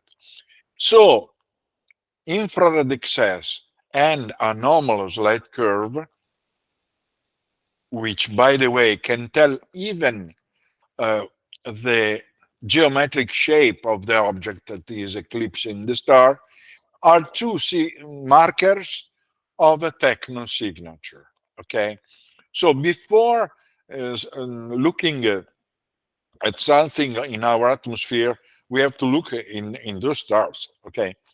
So this strategy, CSALC, namely infrared excess and anomalous light curve, can be used like a viewfinder in order to make a better use of the SETI project, okay? Radio SETI or optical SETI. Only we could use targeted SETI only to specific stars that show technosignature, and not lose our time scanning all the sky randomly, okay? So this is what we should do, and this is what I suggested and published on Acta Astronautica. We have so the SETI project. I have been working in the radio SETI for some years, and in the radio band, in the optical band, like you know, we want to see if there are intelligent signals. In the radio SETI, we are using multi-channel spectrum analyzers that are able to have a resolution to resolve millions of frequencies simultaneously with a resolution of 1 hertz or less. With optical SETI, you're expecting brighting of stars that where a planet in those stars is emitting a laser beam that is outshining its stars for a while, for a short moment, and we can get it with high-speed cameras. Today with the Pano SETI. Okay, so we can use this SETI to see signals from other stars, going directly to the place where it's most probable, namely places where there is signs of technosignature. Now, imagine this Dyson sphere. This Dyson sphere is made of many orbiting probes, okay? There are so many that are obscuring the star and creating the infrared excess. Suppose that this star and people who is living also in artificial planetoids there orbiting in addition to the planet, suppose that at some point this star is about to become a giant, a red giant. It's normal evolution. It would expand, okay? It would burn everything, okay? So what would they do? They would take some of those orbiting probes and send it away elsewhere. Not anymore around that star, but sent to other stars which can offer life possibilities. So imagine that this Dyson sphere behaves like a frog that is seeding tadpoles, okay? Imagine that these tadpoles are sent elsewhere, okay? And this is something I published on the subject. And is it possible? Well, it is possible. In the past, it's not necessary to wait for David Grush to speak or to Tic-Tac incident or something to speak about the possibility of extraterrestrial intelligence, because mathematicians did a lot of calculations. They predicted that civilization could expand in space using hydrodynamic equations like dust. Practically every civilization is treated like a piece of dust. And they calculated that there would be a migratory flux, okay, that would develop like a wave with a growth rate of 1,000th of light years per year, in such a way that in 60 million years, the galaxy would be colonized in a time that is 150 times smaller than the age of the galaxies. At this point, the Drake equation, which is the term written in yellow, should be expanded with a new term, which is called migration parameter, okay? I don't discuss here about this parameter, but it's mathematically very well represented. So there is a possibility, there is migration justified maybe by the situation in some stars. Some stars could become red giant, okay? So life could become absolutely impossible. And so such calculations that were published 40 years ago already would justify the rigorous search for extraterrestrial visits inside the solar system. So you imagine one piece of this Dyson sphere, one of those 1,000 probes, and you throw away to another solar system in the form of so-called space arc. Dyson ship would be called also. It could bring aboard a lot of living beings. There are studies that were made 40 years ago by Gerard O'Neill, a physicist, who demonstrated that we have the technology, we Earthlings, the technology to build an immense structure in space, able to contain up to 1 million people, okay? So you imagine other civilizations that are ahead of us of 10,000 years, 1 million years, what they are able to do, okay? So they could bring living beings. They would be artificial planetoids in motion, set in motion for hundreds, for centuries, okay, until they reach another star and where they can settle. We expect to get infrared emission also from these things, due in this case to energy losses from the systems that are aboard. It's something that is very big. It's something maybe big like the moon, or these things cannot travel through wormholes. Well, in theory they could, but to keep the mouth of a wormhole opened, it takes a lot of energy. To let a mouse pass through a wormhole that is 3 inches, you need so much energy as the rest mass of Earth. Okay, so you imagine to put something that is 100 kilometers in diameter inside a hole and to pass from a universe to another, impossible. So this thing would fly for thousands, maybe thousands years in space, autonomous, with probably artificial sun in the center, okay, like in the project of O'Neill. What happened here? I heard a strange noise. It's just somebody coming into the meeting, Massimo. You can ignore that. Thanks. Oh, okay. So you have imagine a situation that probably we have seen in our radio telescope. Okay. For instance, we receive one signal. Okay. Anomalous signal with a radio telescope, and after 2 days we don't see it anymore. Normally we say this was a satellite that was passing over the lobe of the antenna. This was a reconnaissance aircraft like a U-2 SR-71 or something that interfered, and that has nothing to do with artificial with an intelligence of some kind, a machine of some kind.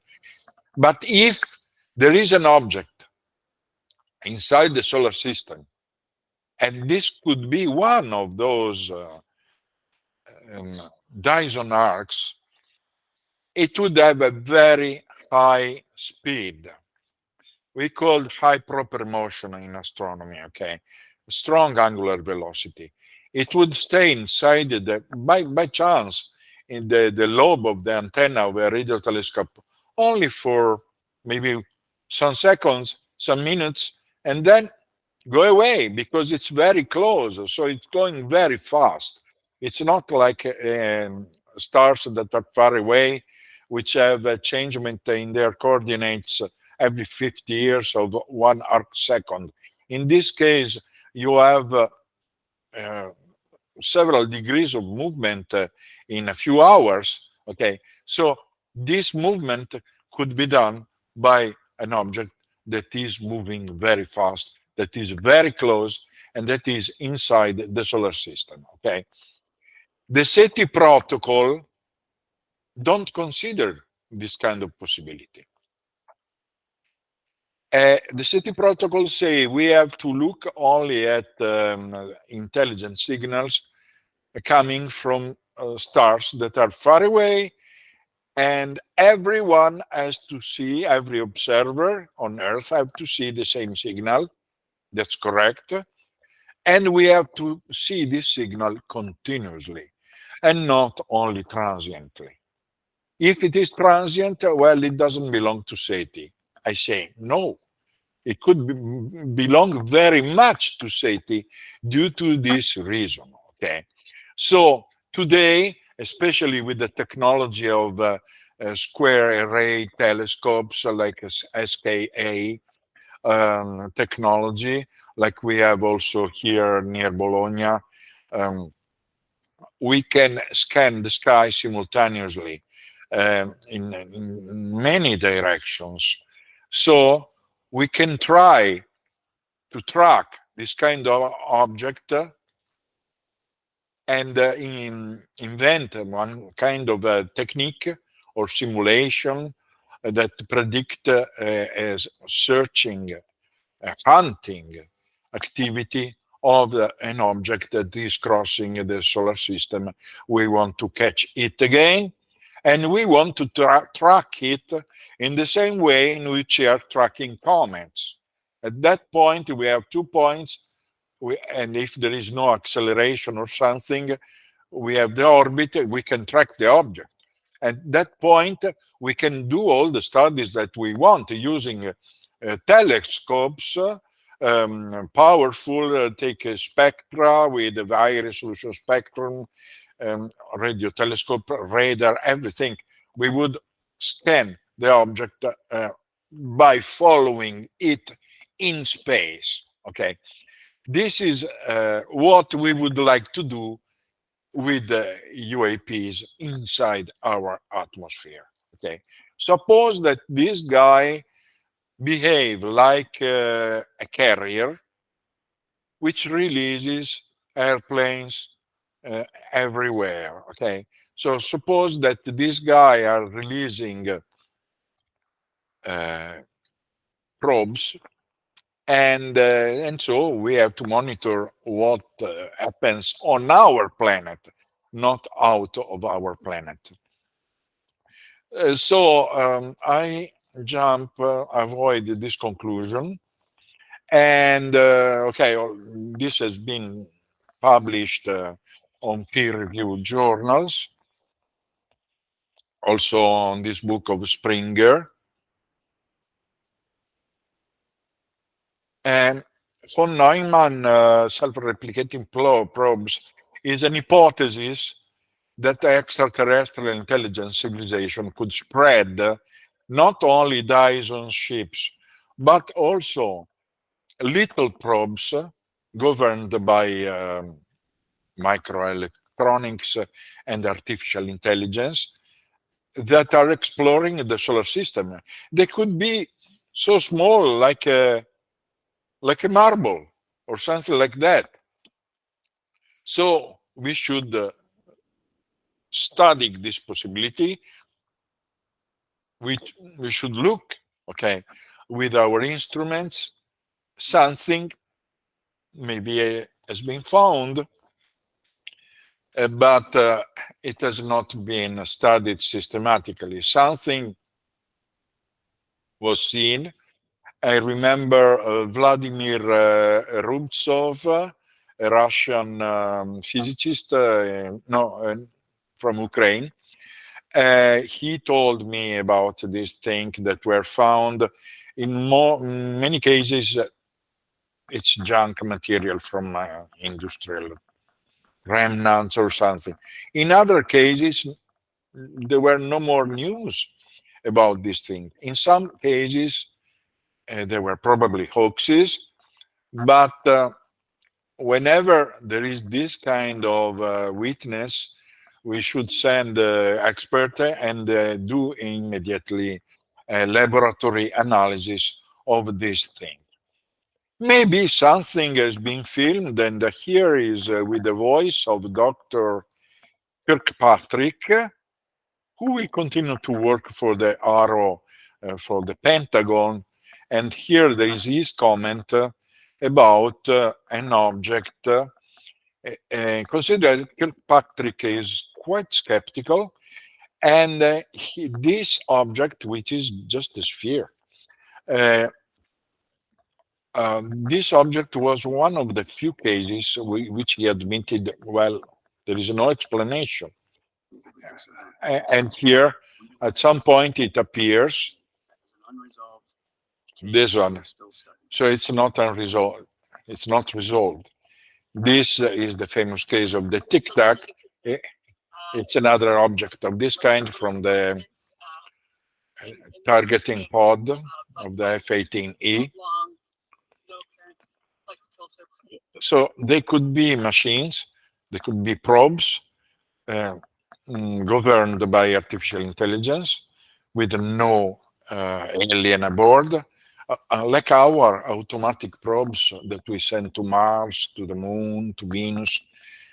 They do the same. So nothing of which to be wondered. Okay.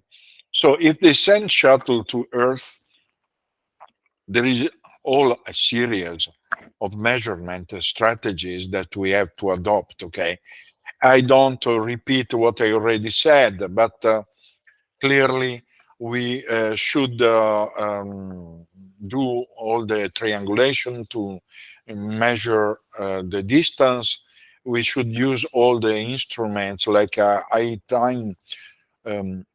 high-speed cameras, for instance, to study many frames per second. We could measure the magnetic field through spectroscopy, for instance, several other things that we can do simultaneously with all the instruments that I already spoke to you about. A fundamental question for physics is this, in my opinion. Is there any correlation between luminosities of so high luminosities, velocities, and accelerations? Is there a correlation between these huge numbers, which are not invented, are deduced, okay, by data that were available? There will be some error in this measurement, but there have been these measurements, they've been published by Vallée in this case, and also other. And magnetic field between 10 and 1,000 Tesla, is there any relation? Is there something that produces very strong magnetic field inside this machine, which is able to create interference when it is very close to cars? Okay, this is very important. And we have to know that anyway, there is selection characteristics. We already know from statistical studies that ball lightning cannot produce a magnetic field that is more than 1 Tesla or less, at 0.01 Tesla, okay? If we see high level of Tesla from the Zeeman effect, if the Zeeman splitting is very big, it means that we have a very high magnetic field, okay? If it is very high, too high, this cannot come from ball lightning, from a natural phenomenon. So this would be already an information of interest, okay? So if we deal with the propulsion mechanism, we would have a lift in air that is not aerodynamic. A strong magnetic field could come only from an extremely high electric current, okay? And high electric current, if we use our own material, would make explode the system. It would take fire. Like an experiment by, I don't remember, Townsend, physicist who tried this, his laboratory took fire completely because of electric resistance, okay? You need superconducting materials, okay? In that case, then yes, you can do that. But if you suppose that there is a residual heat due to electrical resistance, and that is liberated outside, then you have a plasma made of ionized air particles, where you have hydrogen, oxygen, even sodium spectral lines in emission, plus the Zeeman effect produced by the very strong magnetic field produced by the high electric current, okay? Otherwise, alternatively, the UAP could use a supercavitation in air, which is, this is an hypothesis I have. We know that especially Russians have used the technique of supercavitation to use torpedoes that are about 7 times faster than conventional torpedoes. They create a void around themselves, and so there is much less resistance with the water in this case, and they go faster. In the case of this phenomenon, they would create a void and they would go extremely fast, and they would not get hot because there is no attrition with the atmosphere if you have a supercavitation in air. So if you have an object that is cold and going at a speed of 10 kilometers per second, that could be produced, in my opinion, by a form of supercavitation that they produce in the air. I'm interested in these things because I'm passionate with aerospace technology very much. Or the UAP could use warp drive, anti-gravitational device, okay? I'm not speaking about Bob Lazar, okay? I'm speaking several scientists that have done projects about a possible warp drive system, like one is Harold White at NASA, and also there is theoretical mathematical papers that speak about that. Practically, you expand the space that is in front of you, and you contract the space that is behind you. You don't have to go faster than the speed of light. The speed of light remains the same. The point is that it unites two regions of space together. Okay, you can do that through a wormhole also, and there are several possibilities. Eric Davis is a physicist, did a very interesting monograph that was financed by the US Army Research Laboratory, if I well remember, Eric Davis, Physics Teleportation Studies. So there is also this part, and there are several physicists, and I see that Dr. Matt G. Dagis will speak about this, and it will be very interesting for the students. I saw his program, and I am very interested. Everything goes back anyway, apart from warp drive, apart from wormholes or something like that, goes to magnetic field. They are speaking everyone about magnetic fields. It seems to be the crucial component, okay? We have, at this point, suppose that you have a lot of data. I hope so. It will be difficult. It will depend much on the funding that we are able to obtain. And the reason, that's the reason why I wanted to make a project for our observation in Esdalen in incremental steps. Okay, first only the camera system, then the high-speed camera and the FLIR and the spectrograph and something. First, we want to show step by step that we are able to obtain what we want to obtain. That in order to justify honestly more funding to show step by step what we are able to do. Okay. Anyway, only with data in hands we can make theoretical models. At this point, we have to wait for data and then to build theoretical models only on data coming from well-calibrated instruments, absolutely.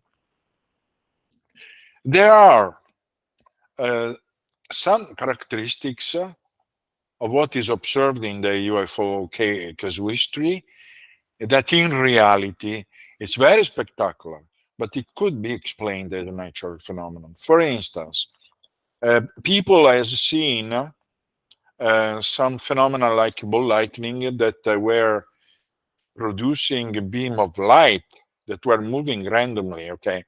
Everyone was telling, well, this is the aliens that are shooting laser beams against people or something. But suppose that if you have a ball lightning, if you have a strongly rotating ball lightning, namely a plasma that is rotating very strongly with a magnetic field inside, at the end you would have something flattened like a flying disc due to the strong rotation, with an opening in the poles, typical of the magnetic fields, like our planet has a magnetic field like that. The system is hydrostatic. The system tends to equilibrium, to balance, okay? And so tend to try to eliminate too much energy when there is too much energy.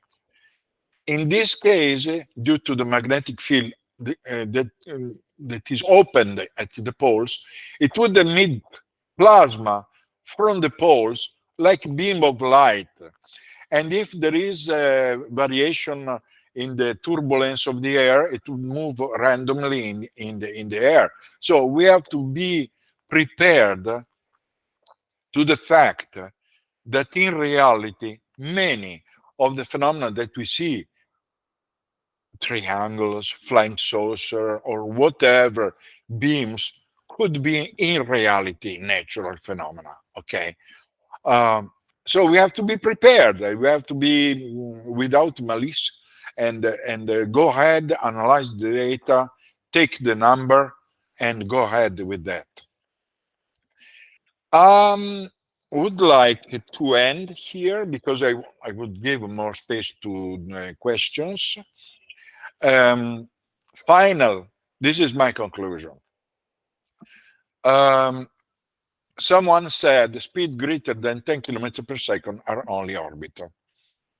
And dark UAPs cannot fly that fast without becoming hot. I already told why they can. It's logical and not logical, but is this true?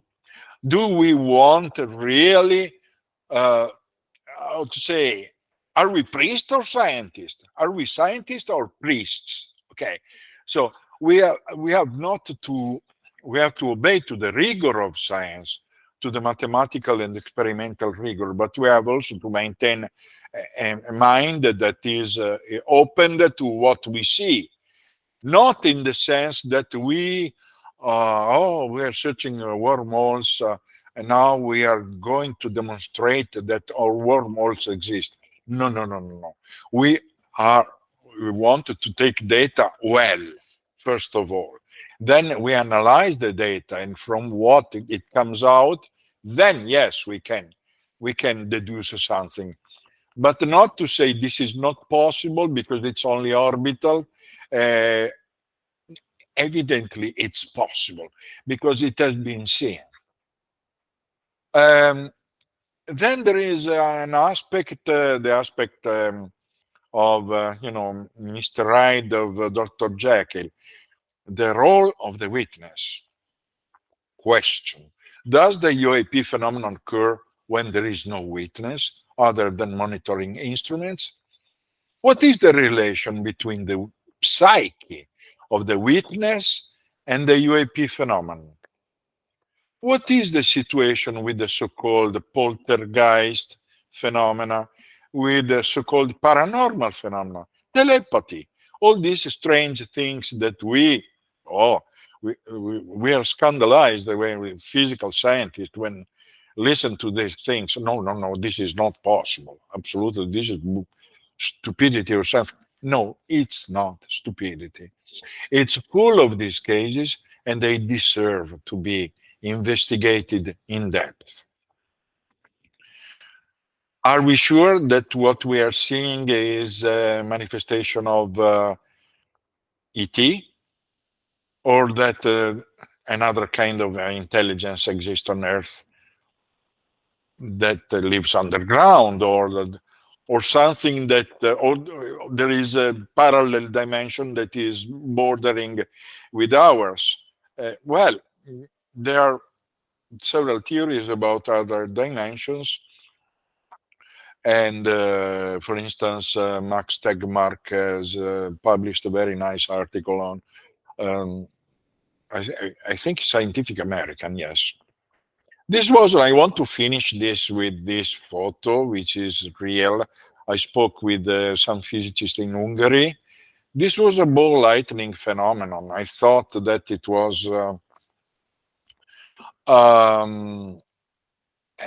garden lamp. I did experiment. I bought a Chinese garden lamp. I put on the snow, and absolutely no, it was not the same. So there are some strange things that seems to belong to this planet, and so we have to interrogate ourselves. For now, we have to think only to the physics of the problem, okay?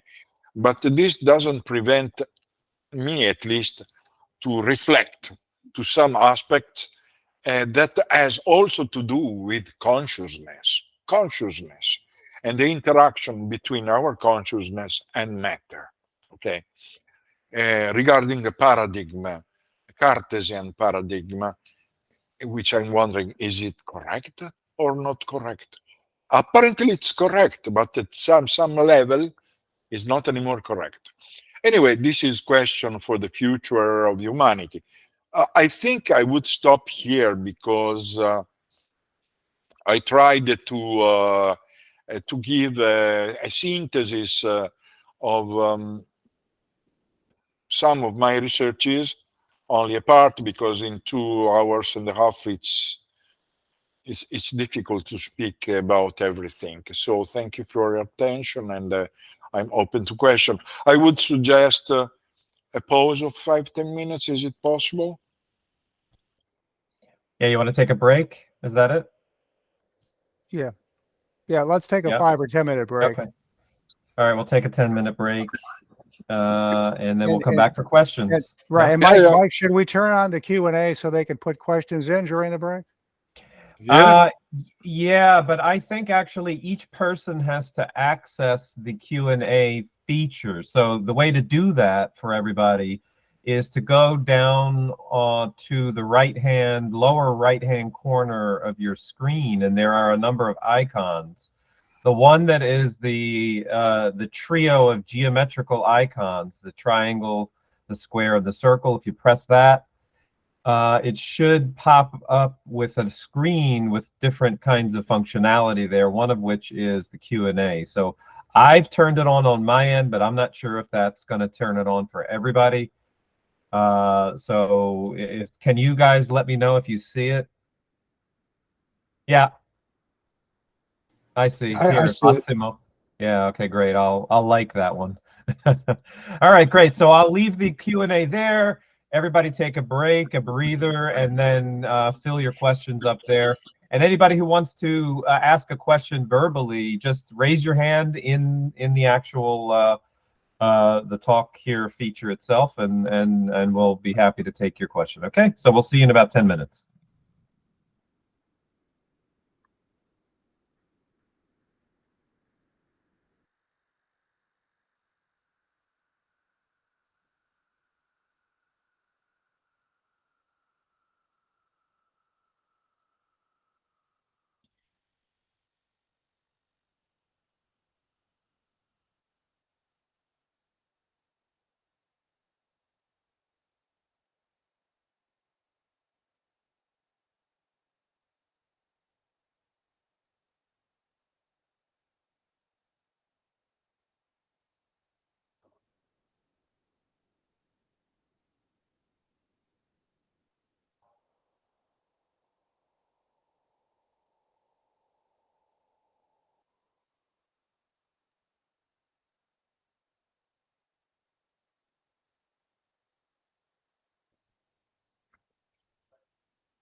Mark and Massimo, so should we begin at Yeah. noon? Yes. Should we begin at 1? I mean, in 4 minutes, or should we still or what? Or should we I'm ready. begin now? Or yeah? I think we're ready. Okay. So I think here's how we're going to do it. Mark, you can take the Q&A, the written, and I'll take the verbal with people raising their hands. Is that good? That's fine. All right, great. So we'll start with some of the people who've raised their hands. I'm going to open that queue on my end. Let me know if that somehow disables the Q&A feature. Beth, I think your hand is number 1 in my queue, so please, Beth Kurtz. Yes, thank you. Hi, Massimo. How are Hello, you? Beth. I'm okay. Two Thank you. simple questions for you today. I'm so happy to be here today. I was particularly interested, you mentioned the article by Max Tegmark in the Scientific American. Is that an older article, or do you happen to know offhand what issue that's available in? That was my first question. And then I wanted to see, with regard to your own work on the intelligent plasma hypothesis, if you might be currently working on publishing any updated information on that. Okay. Well, the Tegmark article is relatively old, but it's still available as a PDF that I might find very quickly. Max Tegmark, Scientific American. I might put it on the chat. Okay. Okay. Or if you prefer, you could email it to me. I don't want to trouble you now necessarily. Yeah. I think I will. I think I will email you. But there is. It's available, and I will email it to you. Regarding the plasma life hypothesis, I have not anything new about that because it's only an hypothesis. It's not based on data, but it is based on scientific theories that are real and which are fundamentally 3. One is the behavior of plasmas as it was studied by David Bohm, physicist. It was his PhD thesis before he studied quantum entanglement mechanism or something. So there is his research about plasmas. There are new researches about plasmas that in particular condition they can manifest a kind of entanglement mechanism. And there is the theory by Roger Penrose and Stuart Emmeroff about the quantum brain. Okay, substantially it says that the brain is behave in a quantum way through some little particles that are inside the neurons, which are called microtubules. These microtubules contain proteins which are called tubulins that for a short time can be in a state of entanglement together in a coherent status of quantum coherence. You have 1 billion of them altogether, and this creates practically the so-called collapse of the wave function. And every collapse of the wave function, you have a consciousness moment. In the case of a man, you have million of consciousness moments during the day. Okay. In the case of an amoeba, you have one consciousness moment every 2 hours. Okay. So the idea is mine, is coming my own idea from Penrose-Hameroff theory, is that in particular condition, some plasma particles, which are electrons and ions, behave like the microtubules in the brain. So that a plasma could be conscious at least for some moments. And particularly, it could be triggered, this consciousness, when we aim at them a laser beam, for instance. We have to, I have prepared some experiments about that.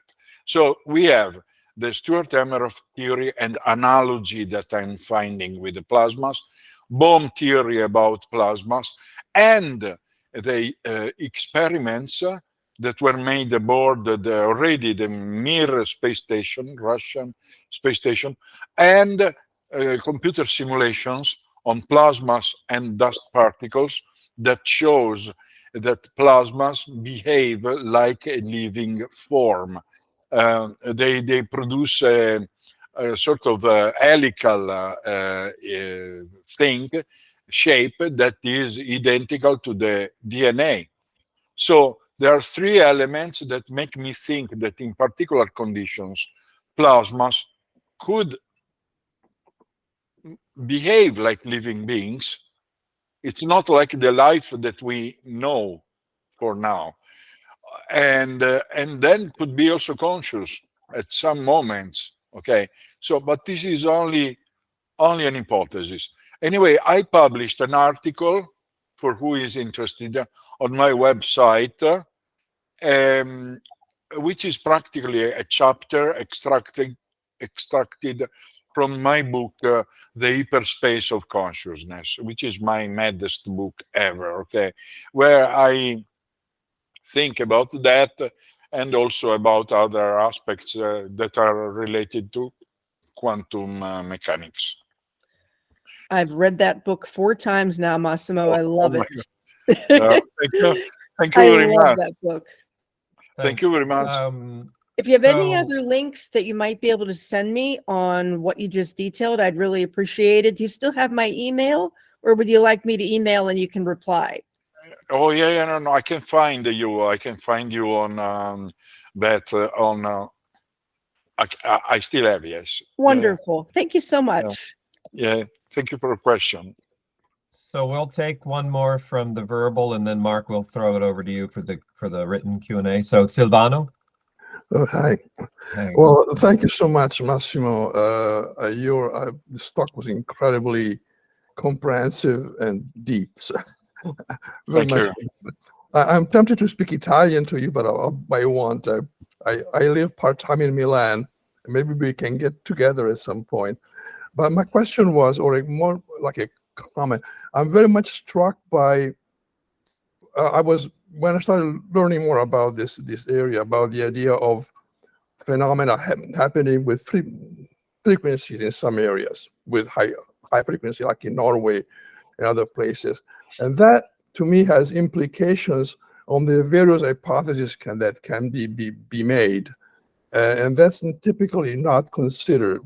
I mean, both in terms of the physics that might be possible, and why would they happen only in one place? And other things will be, if you think of visitation, then it implies permanent visitation. It implies bases, something of this sort. So anyhow, what I'm saying is that there are different types of hypotheses that can be made based on the frequency of the phenomenon in different areas. Could you comment on that? Well, yes. If they're visitors coming from elsewhere, and if they are using electricity in some way, okay, I would expect that this kind of these guys would be interested to visit areas where there is a lot of this so-called telluric energy. The term telluric is canonic. You can use, for instance, when you have fault lines, where you have strong piezoelectricity, where you have particular minerals that are strongly conductive, like copper, zinc, like in Stalin, for instance, there were mines there. They might be interested in that for some reason, both for the energy that they could suck for themselves, like making, when we take our electric car and we recharge it. Okay, it's a funny hypothesis, but I would be tempted to comment in that way. And what else? Yes, I think I have nothing else to say, to comment, other than that they would be interested in particular areas of our world that is useful for them. Minerals, energy, what else? I don't know on the ground basis. Well, why not? It might be. But I'm also wondering if these guys are able to violate the laws of physics, because I have seen, and I've been following Skinwalker Ranch telefilms, which is not bad, absolutely. It's television oriented, clearly, but there was a video of a light that was entering directly inside the mountain, a mesa there in Utah, going out from a mesa, entering another one, like if there was a hole, but there was no hole. So the point is that what happens if someone is able to violate the Pauli exclusion principle? The Pauli exclusion principle in physics says that two particles they can stay together. Matter, not more than two particles can stay in a quantum state. So everything is organized like in a wardrobe, like in a closet, socks inside the drawers, very orderly. But if you break this order, theoretically, you could pass through the walls. You could enter a mountain without making any hole. You could even operate a person like the Filipino healers when they are not hoaxers, clearly. You could do a lot of things. So I'm wondering, we are searching for new physics or something like that. Why not searching for violation of laws of physics?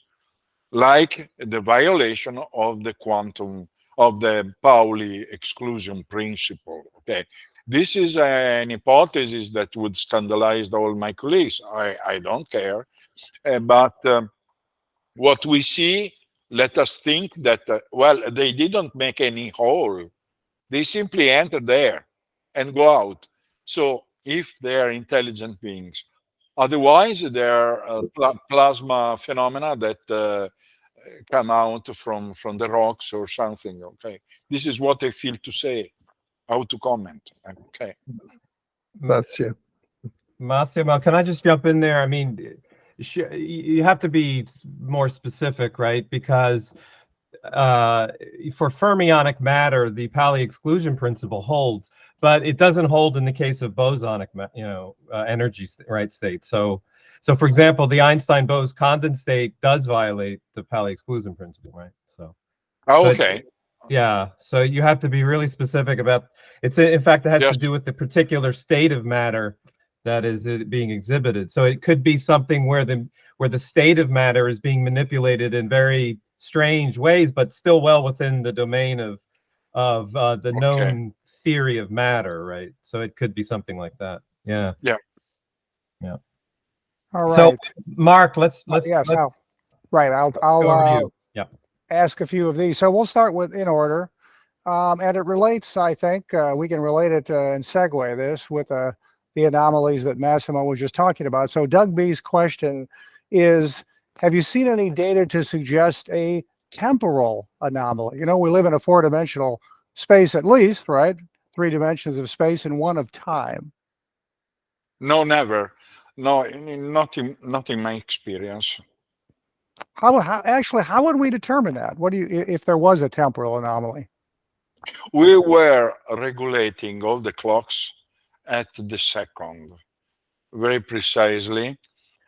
with all the instruments, okay? We were not searching for that, okay? So our experiments were not set up to measure that kind of thing. But I have often controlled the clock of the computer, a clock of some sensors. I didn't find anything like that. But I didn't have any highly precise instruments to measure, how to say, fraction of a second. I didn't have that possibility. Sure. And Doug has raised his hand, so Doug, go ahead and Yeah, I just want to add on to that. I mean, specifically out here at Skinwalker, I live over in Utah, so I actually got property out there that I'll be putting on experiments. But we've actually seen stuff that appear to be temporal anomalies. With the effects on GPS, for example, is one way to measure that.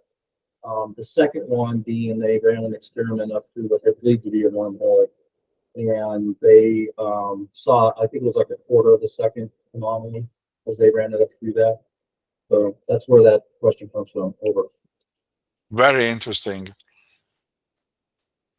okay. I have a question actually about that. If we could just stay on that for a second. I mean, what does it actually mean to measure a temporal anomaly? I mean, because the theory that would govern that is the theory of Einstein's gravity. So I'm not sure. I mean, what does it mean to measure a temporal anomaly? Like, what's the empirical actual phenomena, the observations that would indicate that, even just in theory? In theory, so for GPS, basically what happens is your GPS signal, very well known, very, very, regulated. They take gravitational effects into account. They take special relativity into account with GPS. And fundamentally, your GPS signal comes off, right? It's like you're somewhere where you're not, is one effect that they've seen. The second one is when they ran an experiment. I believe it was somebody from Harvard. I'd have to go back and watch that episode to remember. But what they did is he had basically, I think it was very precise clocks on a tethered balloon experiment that went up through it. And then he's able to then cross-correlate the time between those clocks as they went through it. I think those were the two. I think that's what they had done on that one. But the GPS is definitely something that you can see. I mean, out there on the mesa, the only real reflection you have is potentially off the edges of the mesa, but it's very indeterminate. They really don't have, as of the last time I've watched the episodes, direct correlation with cause and effect. Okay. Next question. Josh Freeman says, was curious more about the relation of wormhole Stargate Davis reference. So asking, I guess, can you expand on that? Well, I could say I am mostly an experimental than a theoretician, okay? So in the case of UAPs, I've been thinking to use a laser beam towards some suspect anomalous zone in the sky to see if this laser beam can be deflected, because this could happen with a wormhole, with a black hole also, and not only, but if there is a wormhole of some kind on our planet, the sky at the point in which the wormhole is forming or is formed would show the star field completely altered, because there would be a gravitational lensing effect on that. So we should look at light, a strange light in the sky, not only the light itself, but how these lights modifies the field of the star that is around, because it would modify that. It could also be magnetic refraction, because we have to be careful regarding that. Regarding the wormhole per se, the theory, and I referred to Eric Davis' prominent report article that he published in 2007. In that case, you need an enormous quantity of energy, so-called negative energy, that who is able to produce that? Okay. If you want to take an ant and make it pass through a hole of a quarter of an inch, you need the same kind of energy as an asteroid. Okay. So how do you produce that? The point is that how these wormholes are produced, and someone might have the technology to produce them, to create that, or these wormholes might be a spontaneous, natural space-time formation that exists naturally in the universe. These intelligent beings could know that, could have been able to map them, including wormholes that are connecting also our planet. They could have mapped all of them and used them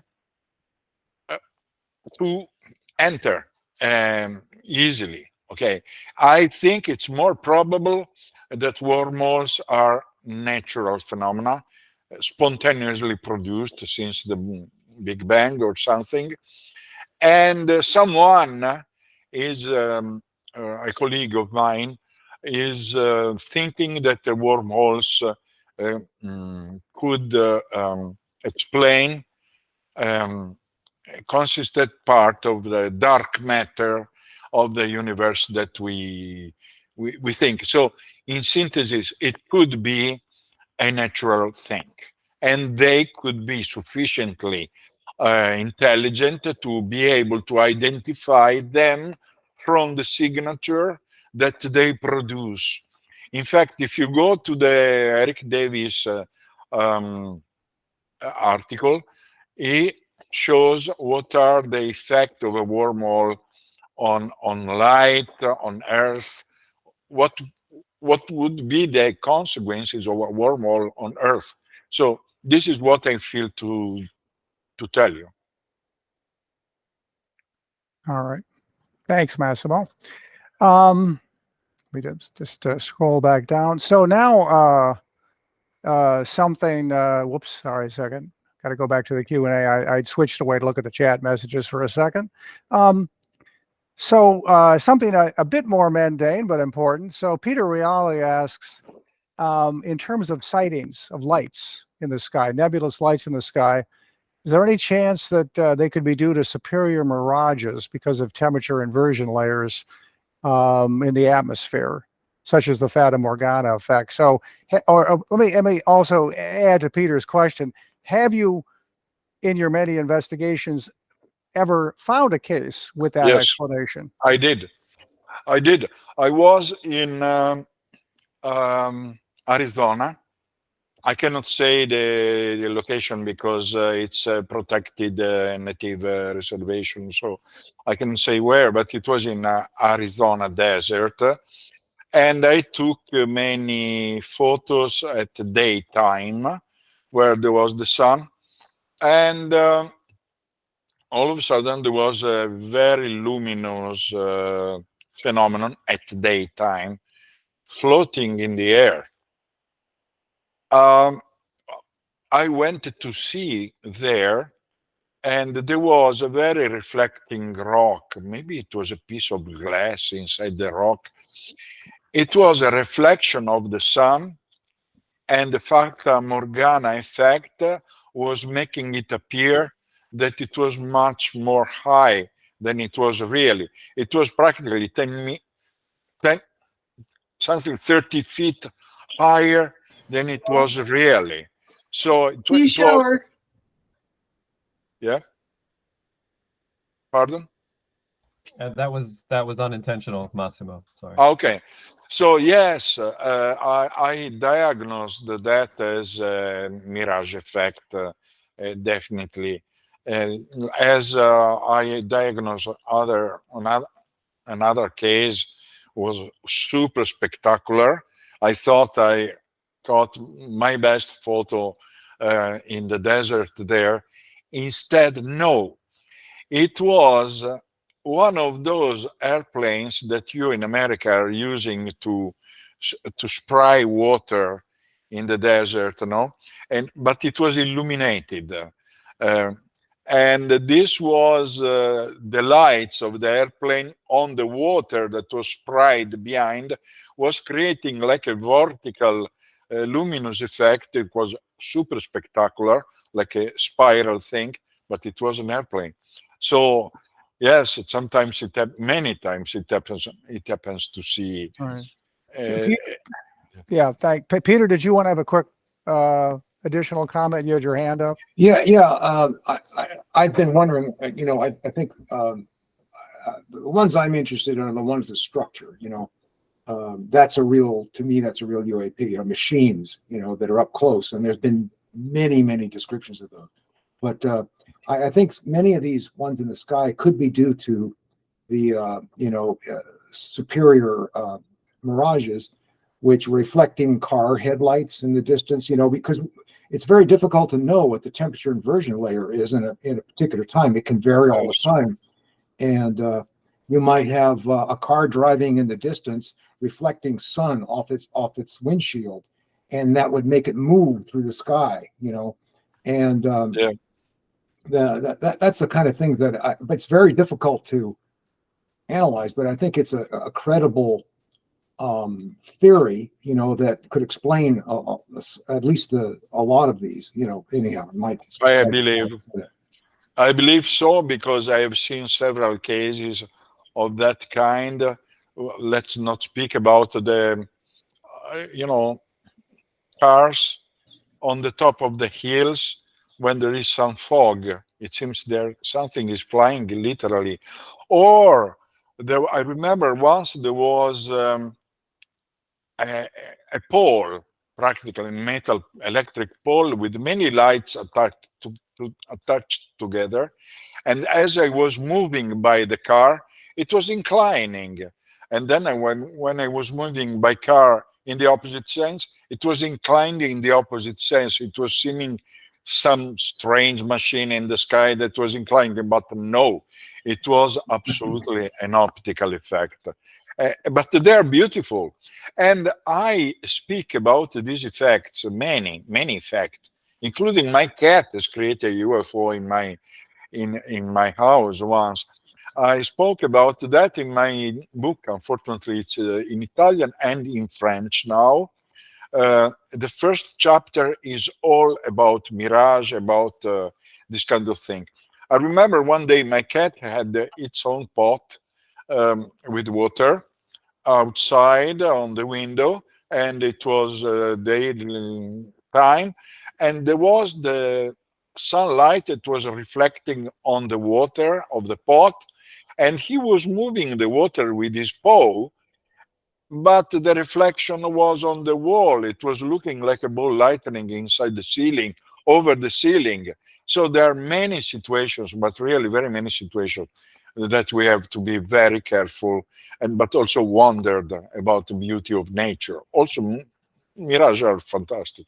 Right. There's a place in the United States called Marfa. I know that. Right. And it has similar kind of where these lights, nebulous lights, appear now and then. And I think one of the theories is that it's due to, due to the local nature of the surroundings, that it can produce, these inversion layers. And of course, it affects radar as well. They have to deal with that all the time. But anyhow, I just wanted to put that out. I was wondering. I know Marfa. I have a friend, Jim Bannell, who is an old engineer who has been studying Marfa lights for a long time. Night Orbs, he published 2 books, and he has instruments And yes, many are cars that are passing by and reflections or something, but others seems they're not.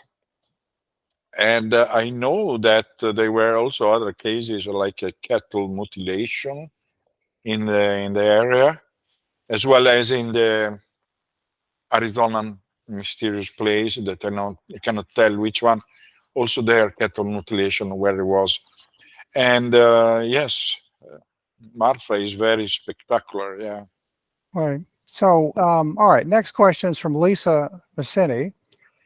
And it relates to the general point. So I'll do a lead in for Lisa about how our measurements are not always consistent across the available spectrum, meaning some things are detected and some are not across cases and even within a particular case. So she says, you mentioned that the relationship between radar data and optical data, i.e. what humans can see, does not always correspond.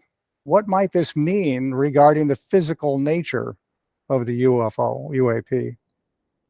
Well, I would expect that much might depend on the geometry of if it is a real machine, flying machine, could be the geometry and of the object that could be partially stealth. And when it change position compared to the observer, not on edge on, but changing, lifting a bit more with an angle, it could change the radar track. And so it could give the impression that it's intermittent or something, but it's due to the geometry of the object. I think it could be due to that. I cannot answer in any other way than a changement of geometry. Of the geometry as we see it, of course. Sure. Or they are able to change their own geometry for some reason. Shape shifting, morphing, that's impossible from our physics, but sometimes we see also that. Fair enough. C. Martin says, you are at the observation measurement stage of investigation. Do you feel a need in the future to measure, correlate consciousness with regard to these phenomena? Yes. I did with a colleague in the past. I went to a congress which was called Quantum Mind 2007. And I presented two works. And one with my colleague was to try to measure the brain and to see and simultaneously with anomalous phenomena outside, and to see if we stimulate the light phenomenon using a laser beam, to see what happens in the brain when we measure with an EEG apparatus. Does the brain react when we hit the light phenomenon? So is there an entanglement, connection between the brain and the light phenomenon? I'm without malice here. I know that because people spoke with me, okay, and they didn't want any publicity. Please don't tell my name. But it happened to me. I have to tell you. These lights were communicating in my mind. Okay. The point is that it's not only one person, but there were at least 10 persons who told me this. One of whom was a teacher somewhere, so people of some level. They told I felt a connection. I felt that they were communicating with me. So my idea would be, okay, we cannot measure telepathy in no way, but if it leaves some tracks inside the brain wave, we can measure it. theoretically, not only the changement of amplitude of the brain wave, but we might see what is inside. Because now remember a theory by an American physicist, very old, I don't know if he's still alive. What is his name? Fred Tilde, Dr. Fred Tilde. He thinks that it could be possible to send messages not only in our mind through so-called telepathy, but also to leave something inside the brain that we can measure in the white noise of the brain.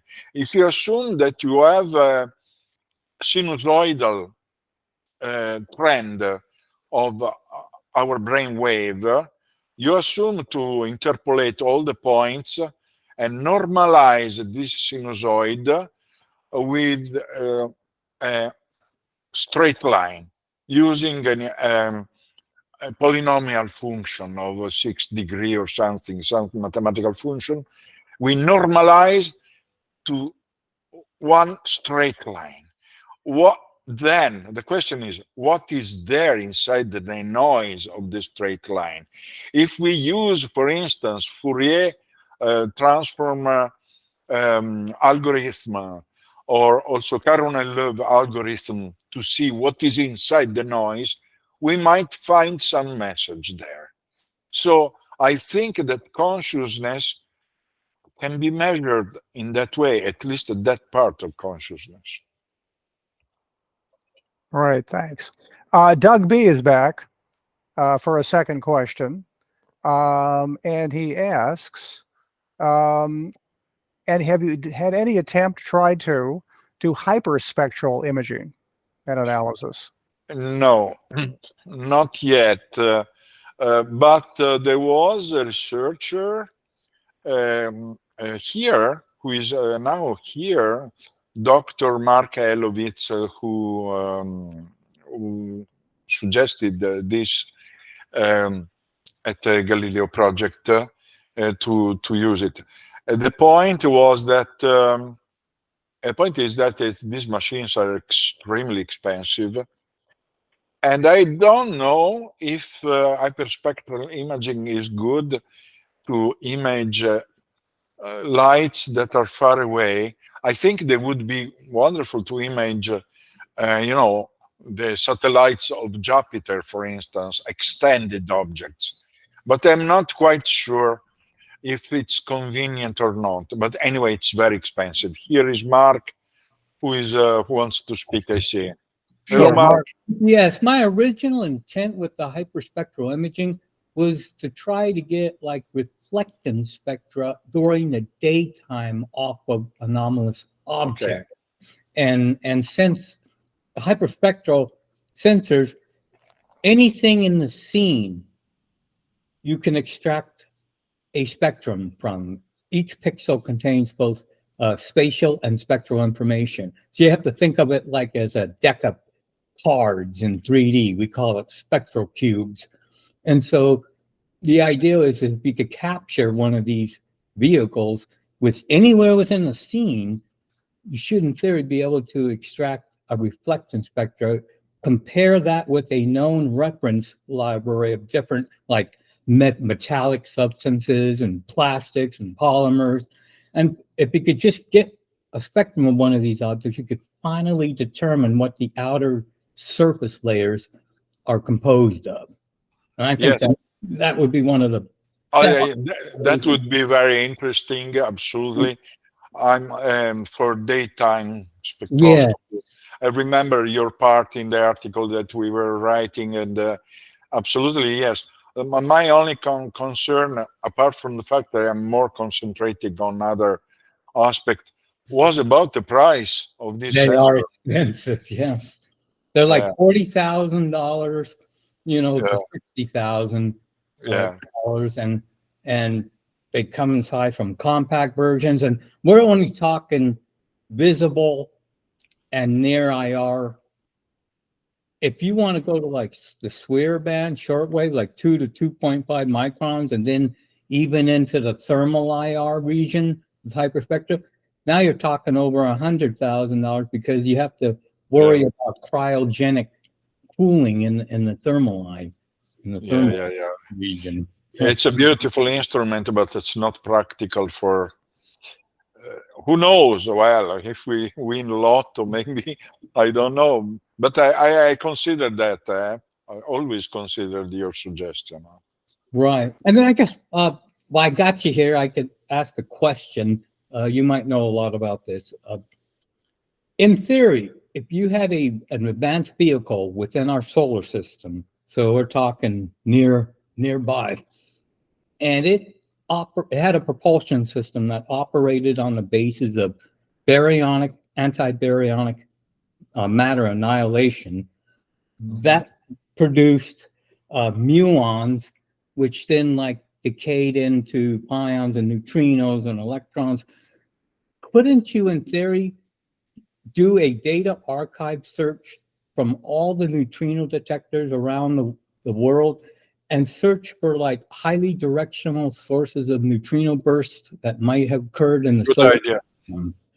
I mean, It's is a anybody doing that? It's a very good idea.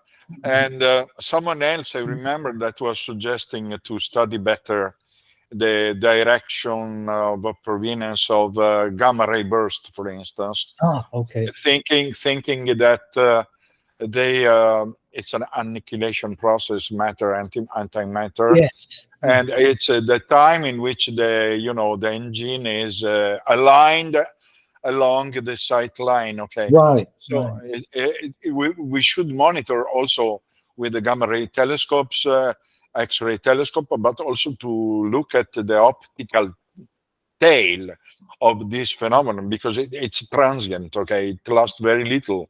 Yeah. And there is not an unifying theory about gamma ray burst. They can be produced by neutron stars, but also by the artificial phenomena. Right. Thanks. Thanks to you, Mark.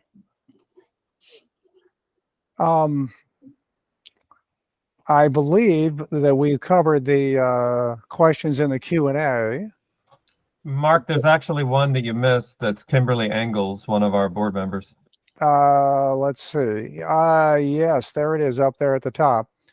Back to witnesses, back to consciousness, Massimo. Yeah. We know you think about that a lot. So Kimberly asked, does your research follow the witnesses who report observing anomalous light phenomena? Do they report ongoing physical and psychic effects in their lives? Yes, I didn't study this kind of phenomenon by myself, but I have been living this kind of phenomenon. So this is one of the reasons why I'm interested, at least to meditate about it, and why I think that it's absolutely important to investigate this part of the phenomenon. I am lucky to have a wife who is paranormal investigate.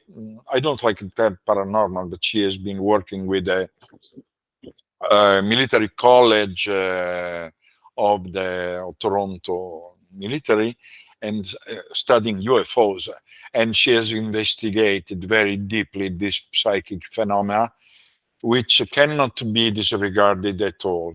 It's not my own investigation, but I follow what comes out very, very often. So I respect very much Kimberly's work. I'm sorry I couldn't participate to her lectures, but I know they have been. Someone told me they were extremely interesting. All right, thanks. Mike, should we ask for any last questions? Yeah, we can do that. Is there someone hand up? I'm not sure. No, I guess they're gone. All right. No. Yeah. Any final questions? Yeah. Right, because comments? we have been going a long time. Yeah, we're at time 10. We're plus 10 now. Any final comments? Questions? Obviously, we can go on and on and on for a few more hours. Right. I think probably time to call it a wonderful wrap. Okay. Well, thank you. Do we clap? How do we clap virtually? We can put up a nice emoji. We could put the celebration emoji. There we go. Thank But, you very much, you all. Thank you for your patience. Thank you, Massimo. Your work is absolutely amazing, wonderful. Your lectures are always just a rich field to think through. And I know I perhaps I speak for the entire community. Thank you for the systematicity with which you approach the subject and the care that you take for all of the aspects. I mean, you have it all, I think, before your mind. Though your expertise is in one area, I think you're philosophically sensible enough to realize that there is a large terrain that does actually include this dimension of consciousness, which is a lot of us in the community, I guess, are eager to understand how to fit that together with these more physical aspects, which is of course a very profound question. It's not just UAP. That is the question in a sense in science today, is how to fit consciousness into a coherent framework of understanding nature. So thank you so much. Thank you, Mark. Congratulations on QFOS and the center's 50th anniversary. I encourage everybody here to visit the new and updated website, which is information rich. Lots of stuff to look at there. Lots of, I think you've got the archives of, is it the International UFO Reporter? Is it up online? Yeah. Yes. There's a lot of stuff to look to read from history there. Thank you so much. And please, folks, we've got a lot of academic courses that are going to be put on our schedule very soon. Massimo, of course, we're working with him to put a course up on our website to offer to the community. Also, Matt Shadagas, who's with us today, he will also, I think, be teaching in the summer. We worked that out for the physics of exotic propulsion, some of the stuff that Massimo mentioned in his lecture. There are other events. We've got a big conference coming up in the summer that we're working on. Limitless first edition should be published hopefully in the next 4 weeks, the next month.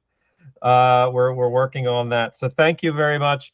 Again, thanks to the community. Thank you, Mark, and thank you especially, Massimo. Have a wonderful afternoon, evening, and we will see you at some point in the future. Take care, everybody. All right. Thank you very much, Mike. Thank you. Thanks, Mike. Congratulations. Bye-bye.